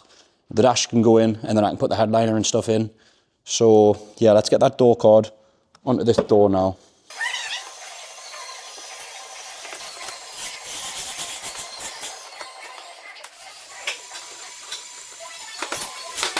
But yeah, so Don Motorsport is on his way right now to come and program all the modules for the M4, because right now it doesn't have an ECU or a combi module. So basically none of the infotainment screens work, and also the engine ECU isn't talking to the rest of the computers in the car because they're just not programmed together.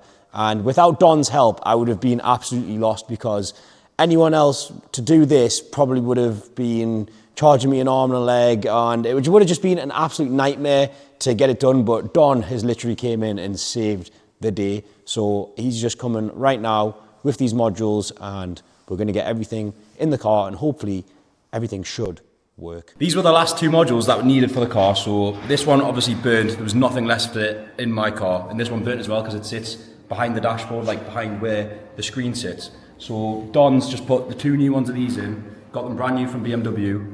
He's just gonna have to code them all up, and hopefully the car's gonna start, but it's just getting everything to communicate together, which what he's trying to do now. That's sort of the difficult part.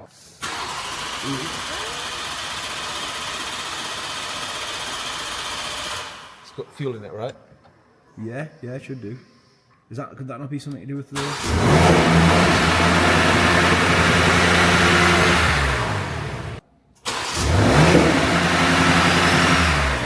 Right now the engine is running, but it's running revving up like mad, and we couldn't figure out what was going on. But what it turned out to actually be was that the carpet was stuck on the accelerator pedal, so it was just revving the car once we were starting it. The carpet is holding on onto the accelerator. You want to undo that and start the car finally? Oh dear. Oh, that's brilliant. That's funny. We've been trying to diagnose a problem that doesn't exist. There we go. Let's see if it goes in the drive. Huh? Let's see if it goes in the drive. You might want to take the... But like just on the screen. Yeah, go for it.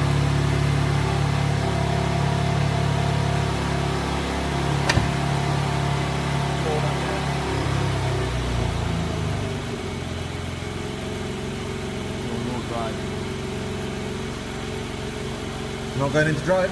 No. So we've got the car running, but now it won't go into gear. And we're thinking the only thing it could possibly be is that the gearbox isn't fully topped up, because you need to have the engine running to top the gearbox fluid up properly. So, going to get the coolant in now, so we can run the engine up to temperature, get the gearbox up to the correct level, and then fingers crossed should go into gear. As I'm starting to fill the car up with coolant, it's actually started to leak. So we tried to figure out where the leaks were coming from, and it actually turned out to be one of the radiators on the rad pack, and we had to pull the full front end back off the car to get to these radiators, because that's just the easiest way to do it, since the bumper and everything was already off. So you can see I'm just removing the rad pack here, and I'm disassembling the rad pack. And we tried to do a temporary fix on this radiator by just trying to crimp it back together, and there was also another leak from one of the hoses, so I repaired that. So we'd fixed that radiator and we put it all back together, and there was another leak from the other radiator, so we had to take it all back off again and try to fix the other radiator again. Oh, like actually the worst at pouring from that. I know, you know, like pouring milk. Was it just all over the kitchen counter, is it? Now with the system holding water, we could run the car up to temperature and actually start to run through the gearbox procedure to get the gearbox fluid up to the correct level and temperature. You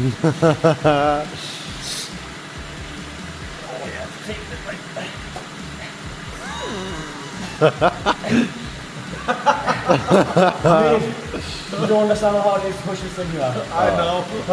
So it's the next day now, and yesterday we finished off just getting all the leaks patched up on the radiators, and we were trying to get it into drive, filling the gearbox fluid up a bit more, but I think it just needs a bit more fluid. Don's going to sit in the car now, which is on his computer, and go through all the procedure whilst I fill a bit more up from the bottom, and then hopefully once we've topped the gearbox fluid up properly, it should start to go into drive. That's what we're hoping right now. Closed.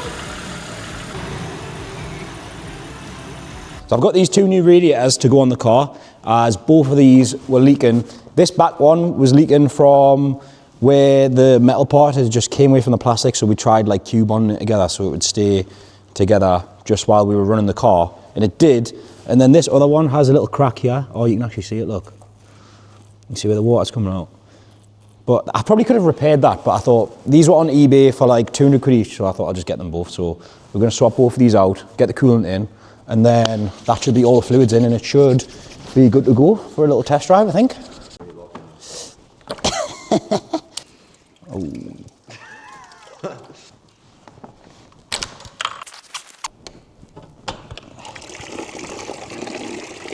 Let me get this one out first. Oh, still left a pipe connected. No!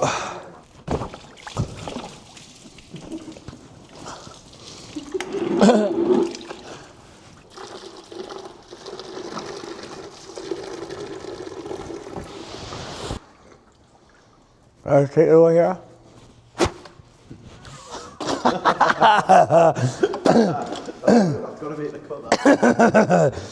So this is the radiator which I've just took off the con. It's got all these little plastic brackets on it and stuff, so I need to swap all these over to this one, and then the other radiator just sort of slides in down the back of all them brackets. Then there's this top cover piece which goes along the top, and then the fan slides down the back, and there's just a few screws on the back and also the bottom which holds this all together.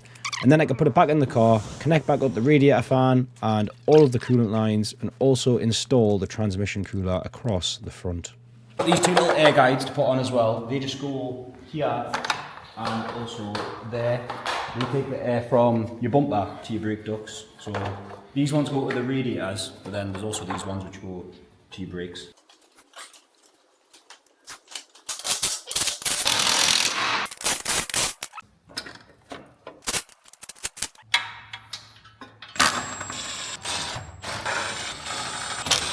The last thing to connect up was the projection tube, which sits inside this foam piece across the crash bar, and then I could fill in the coolant and install the intake pipes and airboxes. Before we drive the car, I need my set of alloys, which I did drop off to JS Autoworks to be refurbished, and I've got them done in this Porsche Aurum Gold, which is quite a nice colour. I'm not too sure how it's going to work on my car with the colour of my car, but we'll find out. But yeah, if you need any alloys refurbing, calipers painting, or Maxton body kits, stuff like that, he does it all. So make sure you check out JS Autoworks. If you're local to me, that's the place to go to get your alloys refurbed. I'll also leave his links down in the description. Cheers, Jamie.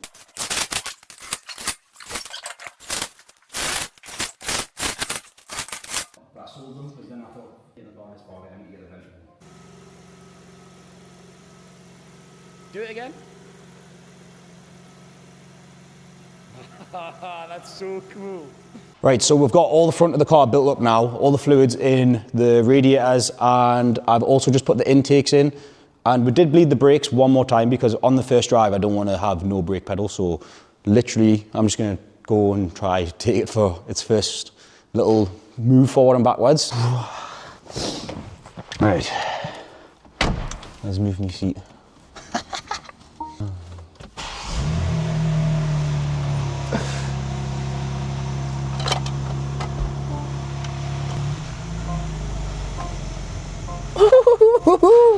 Oh, wait a minute, I should probably tighten my steering wheel. The steering wheel. Oh, my battery's dead as well. That's just mint, innit? I forgot to tighten the steering wheel, so I'm just going to tighten this before I actually drive it, because look, it's loose. Oh, you know what, I'm going to have to be careful about the screen. As long as I'm not moving fast. Right.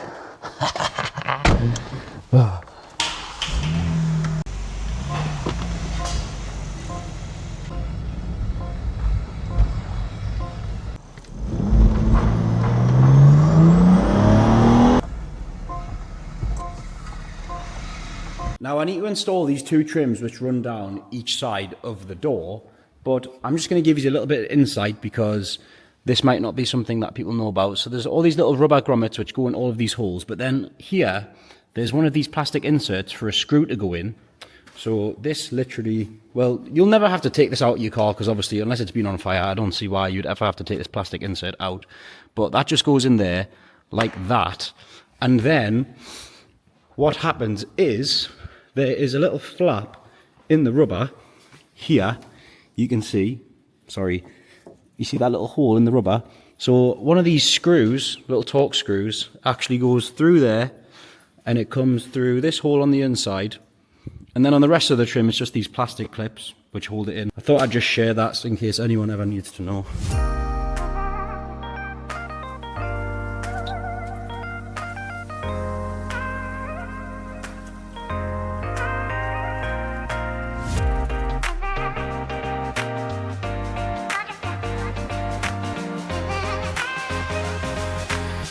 So you might be wondering why I've not installed the interior in my M4 yet, and it's because I've mentioned I've got something custom coming for the interior, and that is my dashboard. And if you look where I am, I'm at Kish Trim, he's in Sunderland, local to me, and he's done something a little bit special with the dash. I'm about to show you right now.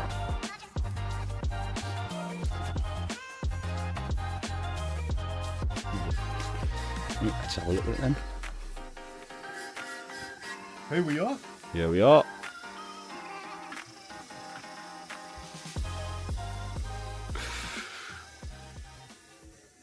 Look at that, man.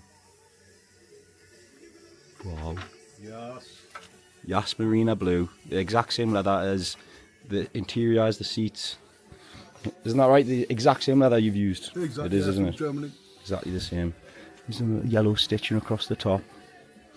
It was absolutely unbelievable, that, isn't it? Nice. Nobody has anything like that, do they? No. Nah. Yeah, it's pretty sick. Amazing. Nice little Christmas present for you, Joe. Aye, just in time for Christmas. And we'll just copied off pictures. Yeah. And made it better. Yeah. Basically. Glove box all trimmed in round there. Bloody hell, aye, that's intricate, isn't it? Right in there. Yeah.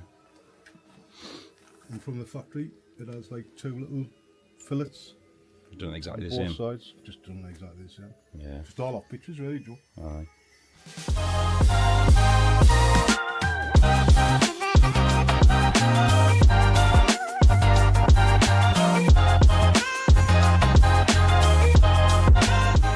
So he has the dash next to the seat, and you can see the leather is exactly the same. And if you didn't notice, he did also use the identical yellow stitching to go through the top of the dash, same as what's in the seats and the door cards and everything else. But now, literally, you just need to get the dash put in the car.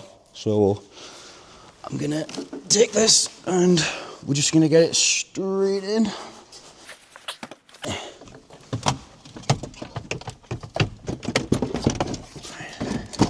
So the first difficult part was just getting all of the wires to route to the right place, because obviously I put this wiring loom in the car myself and everything had been unclipped from the last car it's removed from. So I had to clip everything back into where it's supposed to go to make sure all the wires were coming out in the right places that they're supposed to be. So I had a little bit of a nightmare, but we got there in the end. It wasn't too bad, to be honest. It just took me obviously longer than it normally would to install a dash. I was probably doing it for an extra hour than what it would normally take, because I was really taking my time as well.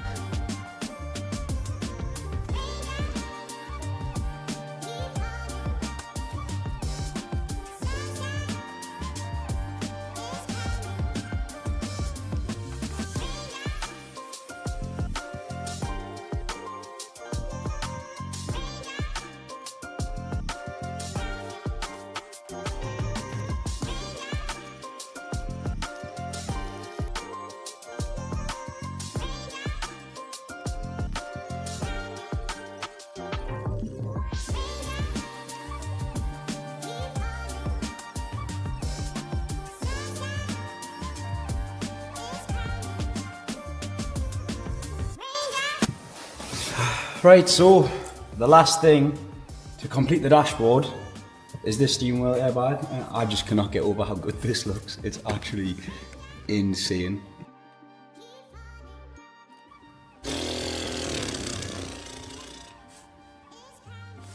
Wow. And would you just look at that? That is absolutely crazy. I'm so happy with how this has turned out. Like, this is exactly what I pictured in my head, and look at it, it looks so good. This is one of one. Nobody in the world has a dashboard like this in the same leather as the blue bucket seats. And obviously thank you again to Kiss Trim. He's the one who trimmed the dash, so if you want any trimming and stuff sort of doing, he is the man. This is literally perfect. Look at all the edges and stuff that you won't really see work like this. I mean, I haven't, though every time I look for people who've done dashes and stuff, it never looks this good. Yeah, absolutely over the moon with this. So all we need to do now is get the headlight in. But if I'm being completely honest with you, I've not put the headliner in yet, because I don't want to plug in that telematics box, because obviously I still don't know who actually set this car on fire. Could have been the previous owner, so I don't want to plug that in and have it ping to his phone the location of the car. So I'm leaving the headliner out until I can drive the car far away, and then I'll plug it in, because yeah, we don't want anyone knowing where the car is, because it's one of them. But yeah, headliner, I'm gonna put the seat in now, and then that is the interior done. Look, dashes in, screens in, everything. Oh, it's so good. I can't actually believe that I've even pulled this off. Like, to look at it now and just sit in the back of the car, and like, this is what I'm seeing in front of my eyes. I'll insert a bit of footage over the top of what the inside of this car used to look like, and the fact that we've got it looking like this now is just absolutely bonkers, man. It's absolutely crazy. Like, this is what I envisioned in my head, but to see it in real life is a completely different story. All right, let's crack on with the rest. I do also want everyone to know, like, what detail I'm going into as well. Replacing absolutely everything. Even, I'm going to show you. So you see this seatbelt bolt here? Even these little caps, which go over the bolt, you know, all the little things are what makes a big difference. And I'm telling you right now, this car is not missing a single thing, and it's not got a single bolt in the wrong place. And I take a lot of pride in that, knowing that everything It's back to how it once was, but better. I am also just going to show you inside the car. When I turn the engine on, the only errors which we do have is obviously an airbag light for those airbag faults, and then in the check control I have this drive carefully fault. This is from that sensor in the engine bay, so as soon as we replace that sensor, that drive carefully fault will go, and that spanner should go, and then I just need to sort through those airbag errors and we should have no faults on the dash, which is pretty crazy. Can't really complain about that. So now it is the next day and I've just got that sensor installed, and we have Don Motorsport back in TeamViewer, and he is coding the telematics box now. So hopefully once he's done with that, we should have a car with a lot less faults. So I'll check back in with you once he's went through that.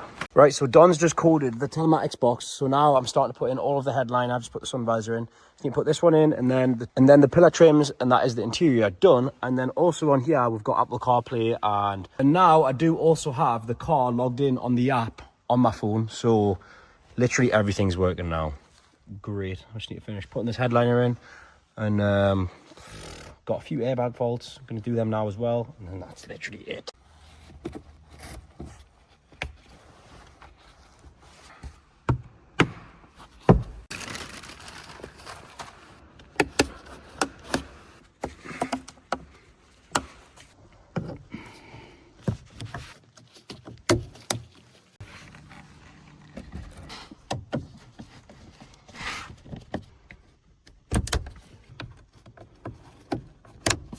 One of the last things I wanted to do was change the colour of the calipers, because the red ones on the front were from my original car, and then the black ones on the rear are from the donor car, so they were mismatched, and I wanted to change the colour of them anyway. So you can see I'm just cleaning them all up and scotching them all up. It was quite a lengthy process, to be fair, to actually get them all properly cleaned, but then I could just mask everything out once that was done, and we're going to paint them in a blue colour, also with the same pearlescent in it as the colour of the car.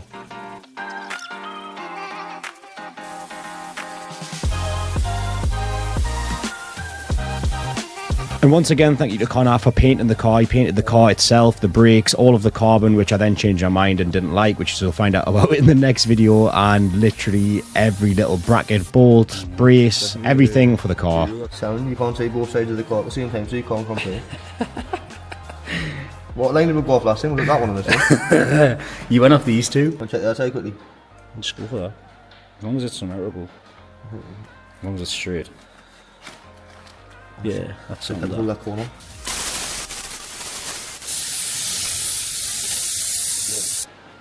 Oh yeah, you can see it on the camera.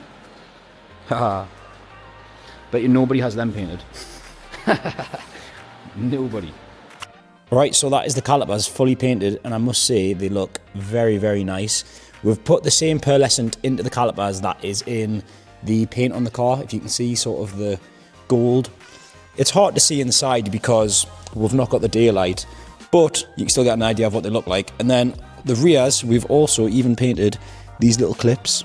They were black originally, but you can see it's just got the little sparkle to it. So I just need to put all the pads back into the rear calipers and also the front calipers, and also connect back up the sensors and stuff. So I'm just going to get all of that done now, and then we're going to get to fitting the carbon fibre stuff. We did also have to remove the fin on the carbon fibre roof, as well as the antenna underneath, and I'll explain why in a second.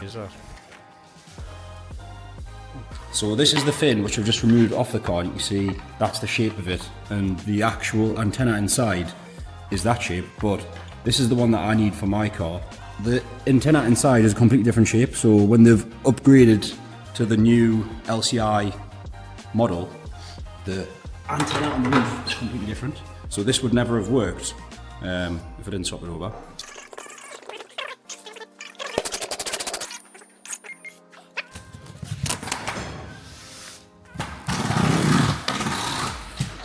The last thing that the car's missing is the body panels and the side skirts and all that sort of stuff, and that's because I got all of this carbon fibre stuff from China.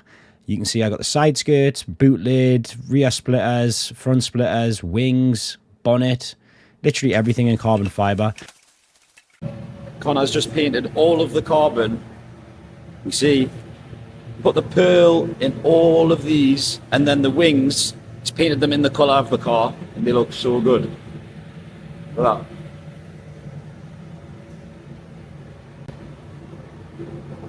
So I've got all the carbon fibre here now with the car, and I guess we just need to put everything on now. Both of the wings, the boot lids, we've got side skirts, all of the grills for the front bumper, all of the grills for the rear bumper. There's loads of stuff that we've got to fit, so literally we're going to waste no time. I want to get all of this on the car, and then we'll have literally all the panels on the car, and I should be able to drive it, so let's literally just go for it. If I'm being completely honest, a lot of this carbon was very difficult to fit. These front grills were all right. I'm assuming that's because that's what a lot of people buy, like, quite commonly, but the front splitter does not fit amazing, so I'm probably going to get a different front splitter. Everything on the rear bumper was all right because most of it is genuine M Performance carbon fibre from my original car, but if you remember, there was one piece that was gloss black, that part that runs above the diffuser. I did get that in carbon. That is aftermarket. And then these side skirts were a nightmare. So difficult to fit, but we got there in the end.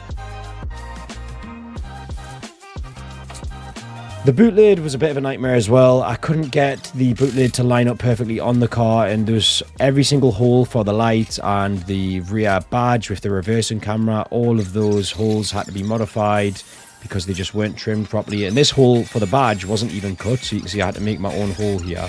And then the rear tail lights, which I got, which are also aftermarket, they all have water in them already, which is not great. So the boot lid and the rear lights are definitely going to need some attention in the future, but it'll be all right for the short time being. Full custom exhaust, so we're down at DS Autoworks, and he's going to fit a full turbo back system with valves, single mid pipe, everything, and we're going to take it stage 2, unlock the ECU, tune it and everything. But the first thing we're going to do is get the car in the air, and he's going to start making up the exhaust.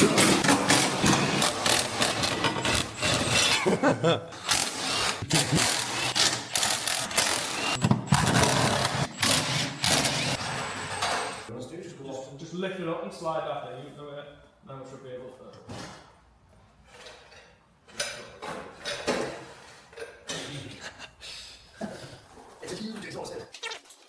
These are the stock downpipes, and this one comes straight down on a right angle and all the way around on another right angle here, so that is so restrictive. But the exhaust he's going to put on just takes this down into one big pipe that goes all the way to the back, instead of having to go around there and out the back. No, I changed both all the sensors were broke. Alright, okay. Yeah. But one of the O2 sensors is up here, so I need to unplug that, because we're going to remove both of the cats. Downpipes. Catalytic converters. Catalytic converters. And then you just gotta hit. I might be able to get it. No, I've got it. Brought that down here. £800 right there. Better keep them in your view at all times before I steal them. I also had to swap all 4 of the O2 sensors over to the new downpipes. I don't know which one goes where, because I didn't really pay attention when I was taking them out. Well, that one goes to the bottom one, I think. Yeah, I've got no idea. Has to. This one was like... Watch him, he's bought down pipe for F-Series? for left-hand drive or something. Don't say that one. Oh, like that? Like that? Yeah, that's like that there. Like that? Yeah. Okay. Hope you're not expecting good footage of this, like. They can't really see anything, can they? I'm putting the clamp on. I'll just put that clamp on, and then I just need to tighten this one bolt up as well. It's quite awkward to get to the bolt for the clamps on both of the downpipes because it's a really tight space up beside the engine.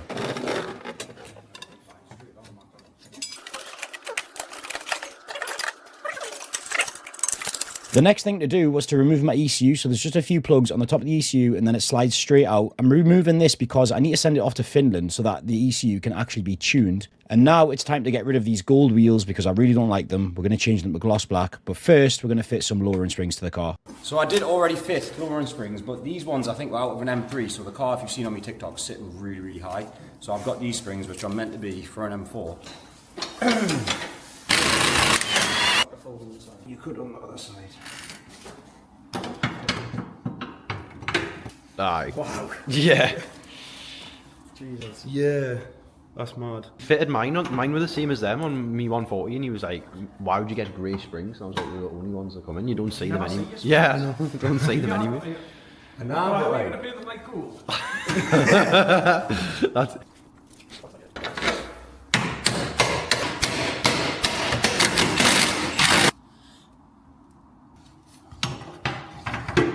What's the matter with you? It looks like you're ready to throw hands. Me? Yeah.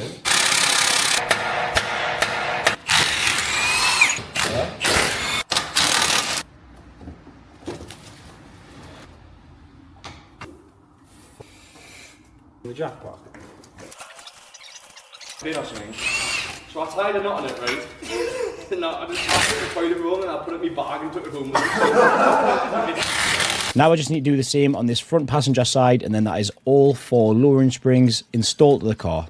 So he's just finishing welding up the rest of the exhaust. You can see he's almost got all of it done, but I'm not going to show you the full system yet. And I mentioned we've got a few other things that we're going to do. The wheels, I've changed them to gloss black because I hated the gold, and a lot of people didn't like it as well, but I personally really didn't like the gold, so gloss black's going to look much better. And I do also have a set of wheel spacers, so the fitment should be sorted now, and obviously we've installed all of the lowering springs as well.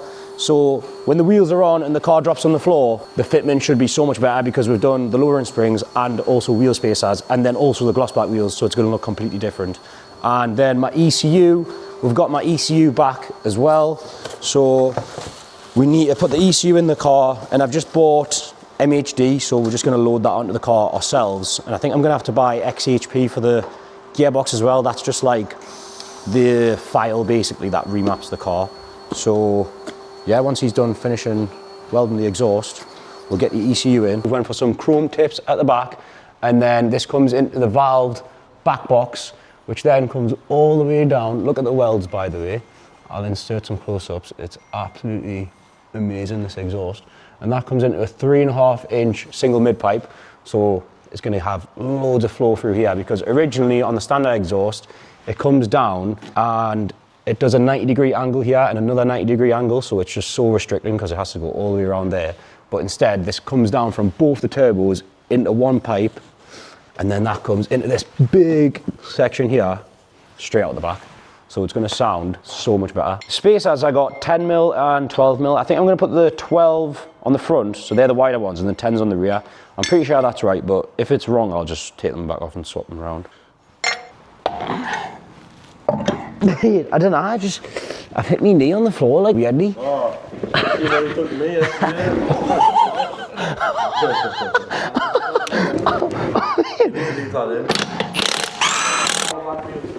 Yeah, mate, it's going to be like a different car. The wheel on it, they just stick there. Oh, that's so much better. Look at it now from here. I hated the gold. Mate, it looks like a completely different car. Right, ECU going in. Woo! Right, the ECU's all in. What do we need to do now? I guess we need to just tune it, don't we? Battery on. Load the tune on. Another thing we need to do as well, we've got the boot latch, right? Because when I close the boot, it's sitting high, and I've tried adjusting it on the hinges and everything, and the only other thing I think that we can do is if we cut this shorter, then the boot's going to close a bit lower and then it's going to sit right. But I've literally tried everything. It's just this carbon doesn't fit amazing, so I'm going to get DS Artworks to try cut this a little bit shorter. We did already do it, but we didn't cut it enough, so we're just going to cut it a little bit more, and then hopefully that sorts out the boot fitment as well. You can see I tried to change this hinge because we cut one of my other hinges shorter, and then it just ruined it basically. So I had this one spare for my donor car, and I had to switch it out, so I'm gonna have to get that painted as well. I need to put this drive shaft bolt back in, because if you remember, I took the bolt out because when you remove this, it lets you roll the car, because obviously we had the ECU out. So I'm gonna... Oh, that's the torque spec. You know what I like about... We just need to connect the laptop up so we can load the MHD file onto the car, and then should be stage 2, 700 brake. Are you confident? Yeah, should work, shouldn't it? License key. Right. Activate new license. Well, he tried it. Because if it doesn't turn on, then we know something's...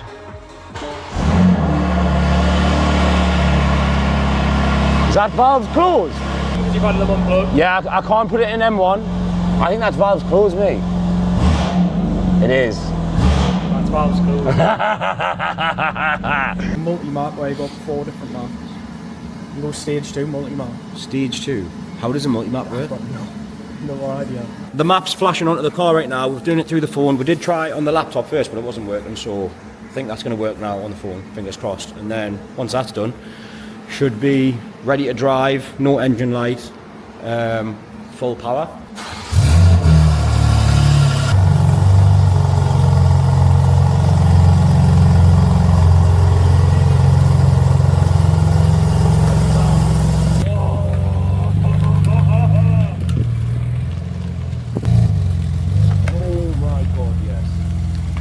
This is with the valves closed.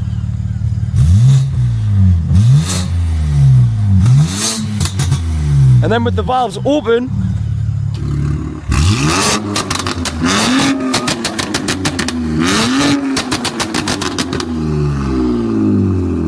that is so loud. That's ridiculous. Give it a few more.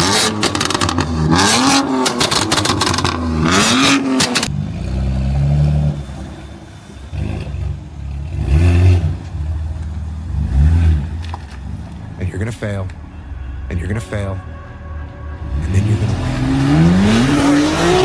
Season right now. Understand that there's a winning season around the corner.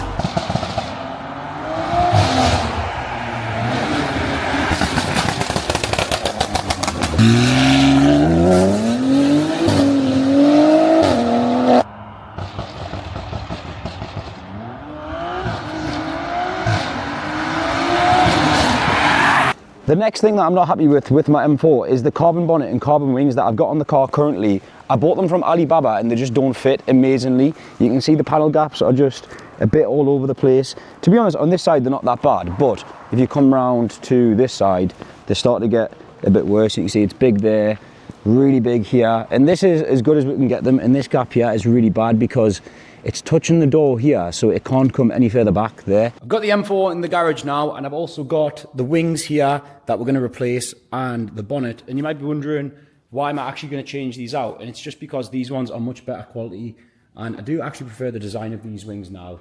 Initially, when I bought these wings, I thought that they were going to be better because I still had that burnt M4 badge. If you haven't seen it, I'll put it on the screen. And you're gonna fail, and you're gonna fail, and then you're gonna win. If you are experiencing a losing season right now, understand that there's a winning season around the corner. And I wanted these wings because these wings incorporate the badge when these ones don't. You can see there's no place for the badge, but they're just not the best fitment, these ones, so that's why I want to replace them. Where the gaps are with the door, it's just not amazing, so I'm going to get these changed out now. I'll just put a little time lapse on and we're going to see how much better it looks when it's done. Hopefully it looks better because obviously I paid a lot of money for these new ones, so let's see.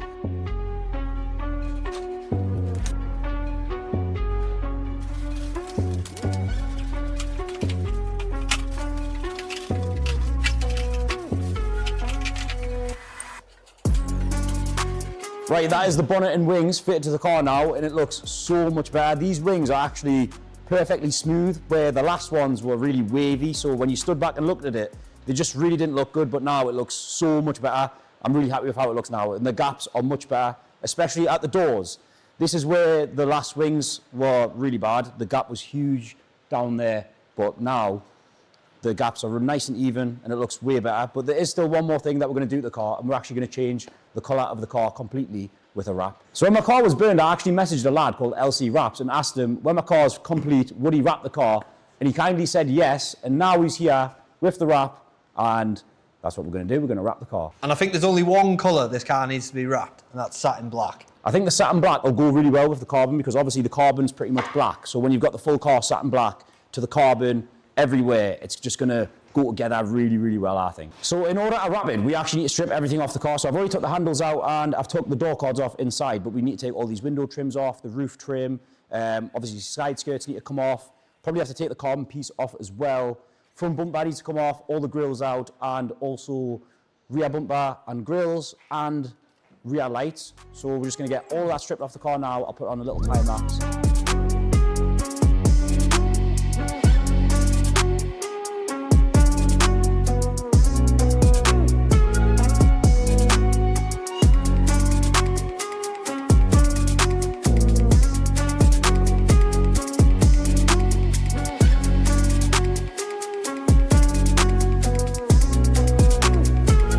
Right guys, we have one door return all wrapped up and it is looking fresh if I say so myself. Do you agree, Stephen, Mr. Cameraman? Big thumbs up. Big thumbs up. So now that is done, we're going to move on to the quarter. So before we wrap this bit, we're going to do an inlay here first and an inlay in here first. This is because Joe has said he does want to wrap again in the future, so we're going to keep it satin black in there. And then if you want to change it, all you have to do is take off this, all the shuts are wrapped, and we've got a new colour on.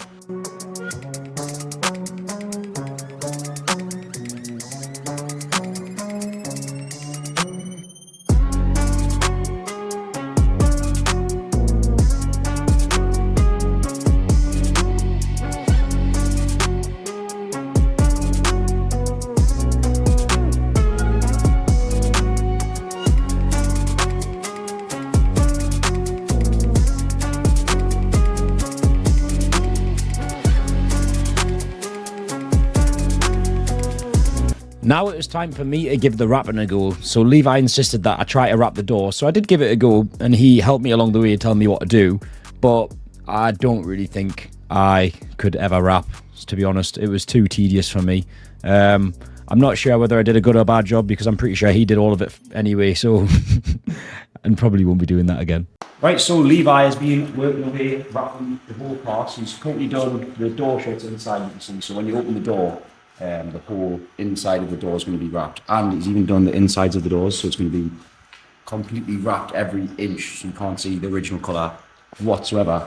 And I've just been stripping down finalizing the bumper, and we also need to take these side skirts off because the car was also never polished, so there's loads of little bits in the paint, so Connor's had to come and flat the whole car. We completely forgot about it, to be fair, so when he's put the wrap on you could see all these little bits, so we had to polish all that, so that's why all the side skirts need to be stripped down as well, otherwise there's going to be little bits that you can see under the wrap, but that'll be sorted. And if you didn't know, this is actually a 4-day process. I didn't have any idea how long it takes to wrap a car. I was under the impression it might take like a day, but no, it's actually 4 whole days to wrap it, because you've got to think, stripping everything down, and then the door shuts, very tedious, the same as the inside of the doors, and then obviously laying the wrap on the whole car, and he is also obviously doing the PPF on the carbon as well, which also takes quite a lot of time. So it is a really, really big job. I do also have a few things that I want to fit to the car whilst it's stripped, because obviously it makes sense to do it whilst everything's off. I'm going to put some plate magnets on the bumper. We'll have this little piece to go on the front of the car as well. I just forgot to put this on. I was meant to go on. It just goes down here between the bumper and the under trays. So whilst Levi's wrapping the car, I'm going to change my brakes, because I actually have these brakes on 6,000 miles from my M4 breaker. So they're much newer discs. So I thought I may as well change them over, get a bit extra life out of my discs. Saves me having to spend the money so soon in the future. So yeah, let's get these changed over whilst it's here in the garage. It's the end of day 3 now, and Levi's been working hard away at wrapping the car. I've been coming in and out, just been doing other bits on my other cars and stuff, but he's been in here the whole time wrapping the M4, and it's pretty much almost done. The only thing he's got left to wrap is one side skirt, so all of the doors are wrapped. There's one there, fully black bumper. Very nice, very nice. I've put the main 2 grills in now. Now I just need to put these side ones in, which go on the bottom corners. So the bumper's basically fully complete now. We just need to put the front splitter on the bottom, but I'm not going to put that on until the bumper's on the car. But we do have these hold my plate magnets to go on the front bumper.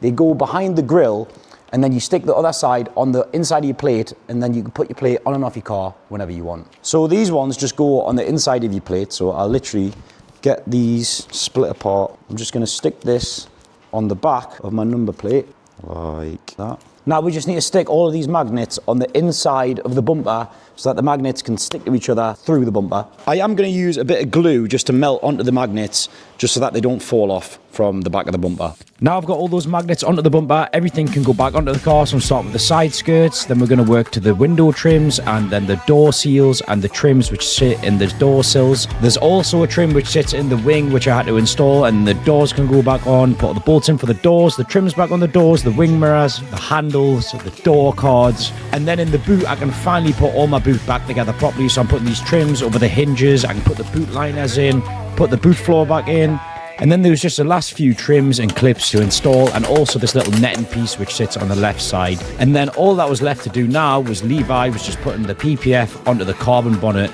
And once he was done with that, that's everything finally finished.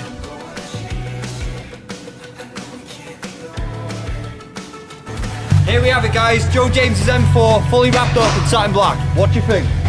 Living the moment till I die. And I'm gonna chase it. And I'm gonna chase it. I know we can't ignore it. No matter how hard we try.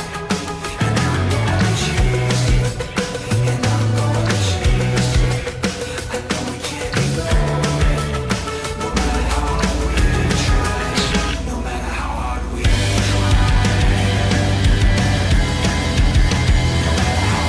Right, that is the car all wrapped now. Massive thank you to LC Wraps for wrapping the car in such a short time. Managed to get the whole car done in 4 days. And you have a look at it, the full thing is now satin black. Obviously we left the carbon exposed, you already know about that. And I'll show you inside the doors so you can see the extent that he went to. Literally all the door shuts are wrapped inside the doors as well. And even if you come to the boot lid, he's even done, you can't even really see it because all the trims cover it, but he's even done up there inside the boot lid, so you would never ever know the original colour of the car. I'd also never put these trims in the boot, but now I've got everything in here, so all the boot carpets are in and also the liner on the boot lid. But it was a bit awkward to get that on since the boot lid's carbon fibre, but I had never put them in before because there's still a little bits that we had to do on the rear quarter and stuff like that. But now that's pretty much everything done on the car. No, I didn't set the light, someone else did. I fixed it. M4 as well. M4. Oh no, screams. You know, fucking screams on my lips, son. Come up there. That's all of them. Other than the roof trims, there's pretty much nothing else to do to the car now. It's all done. All the boots together, that was really the last thing to do. So that is going to be it. There's nothing else to do to the car. If you want any wrapping done, vans, mainly commercial stuff, make sure you check out LC Wraps. Give him a message. He'll sort it out for you. Very, very, very good at what he does. And thank you once again. I'll leave all his stuff in the description. So like I said, if you need any wrapping done, just give him a message.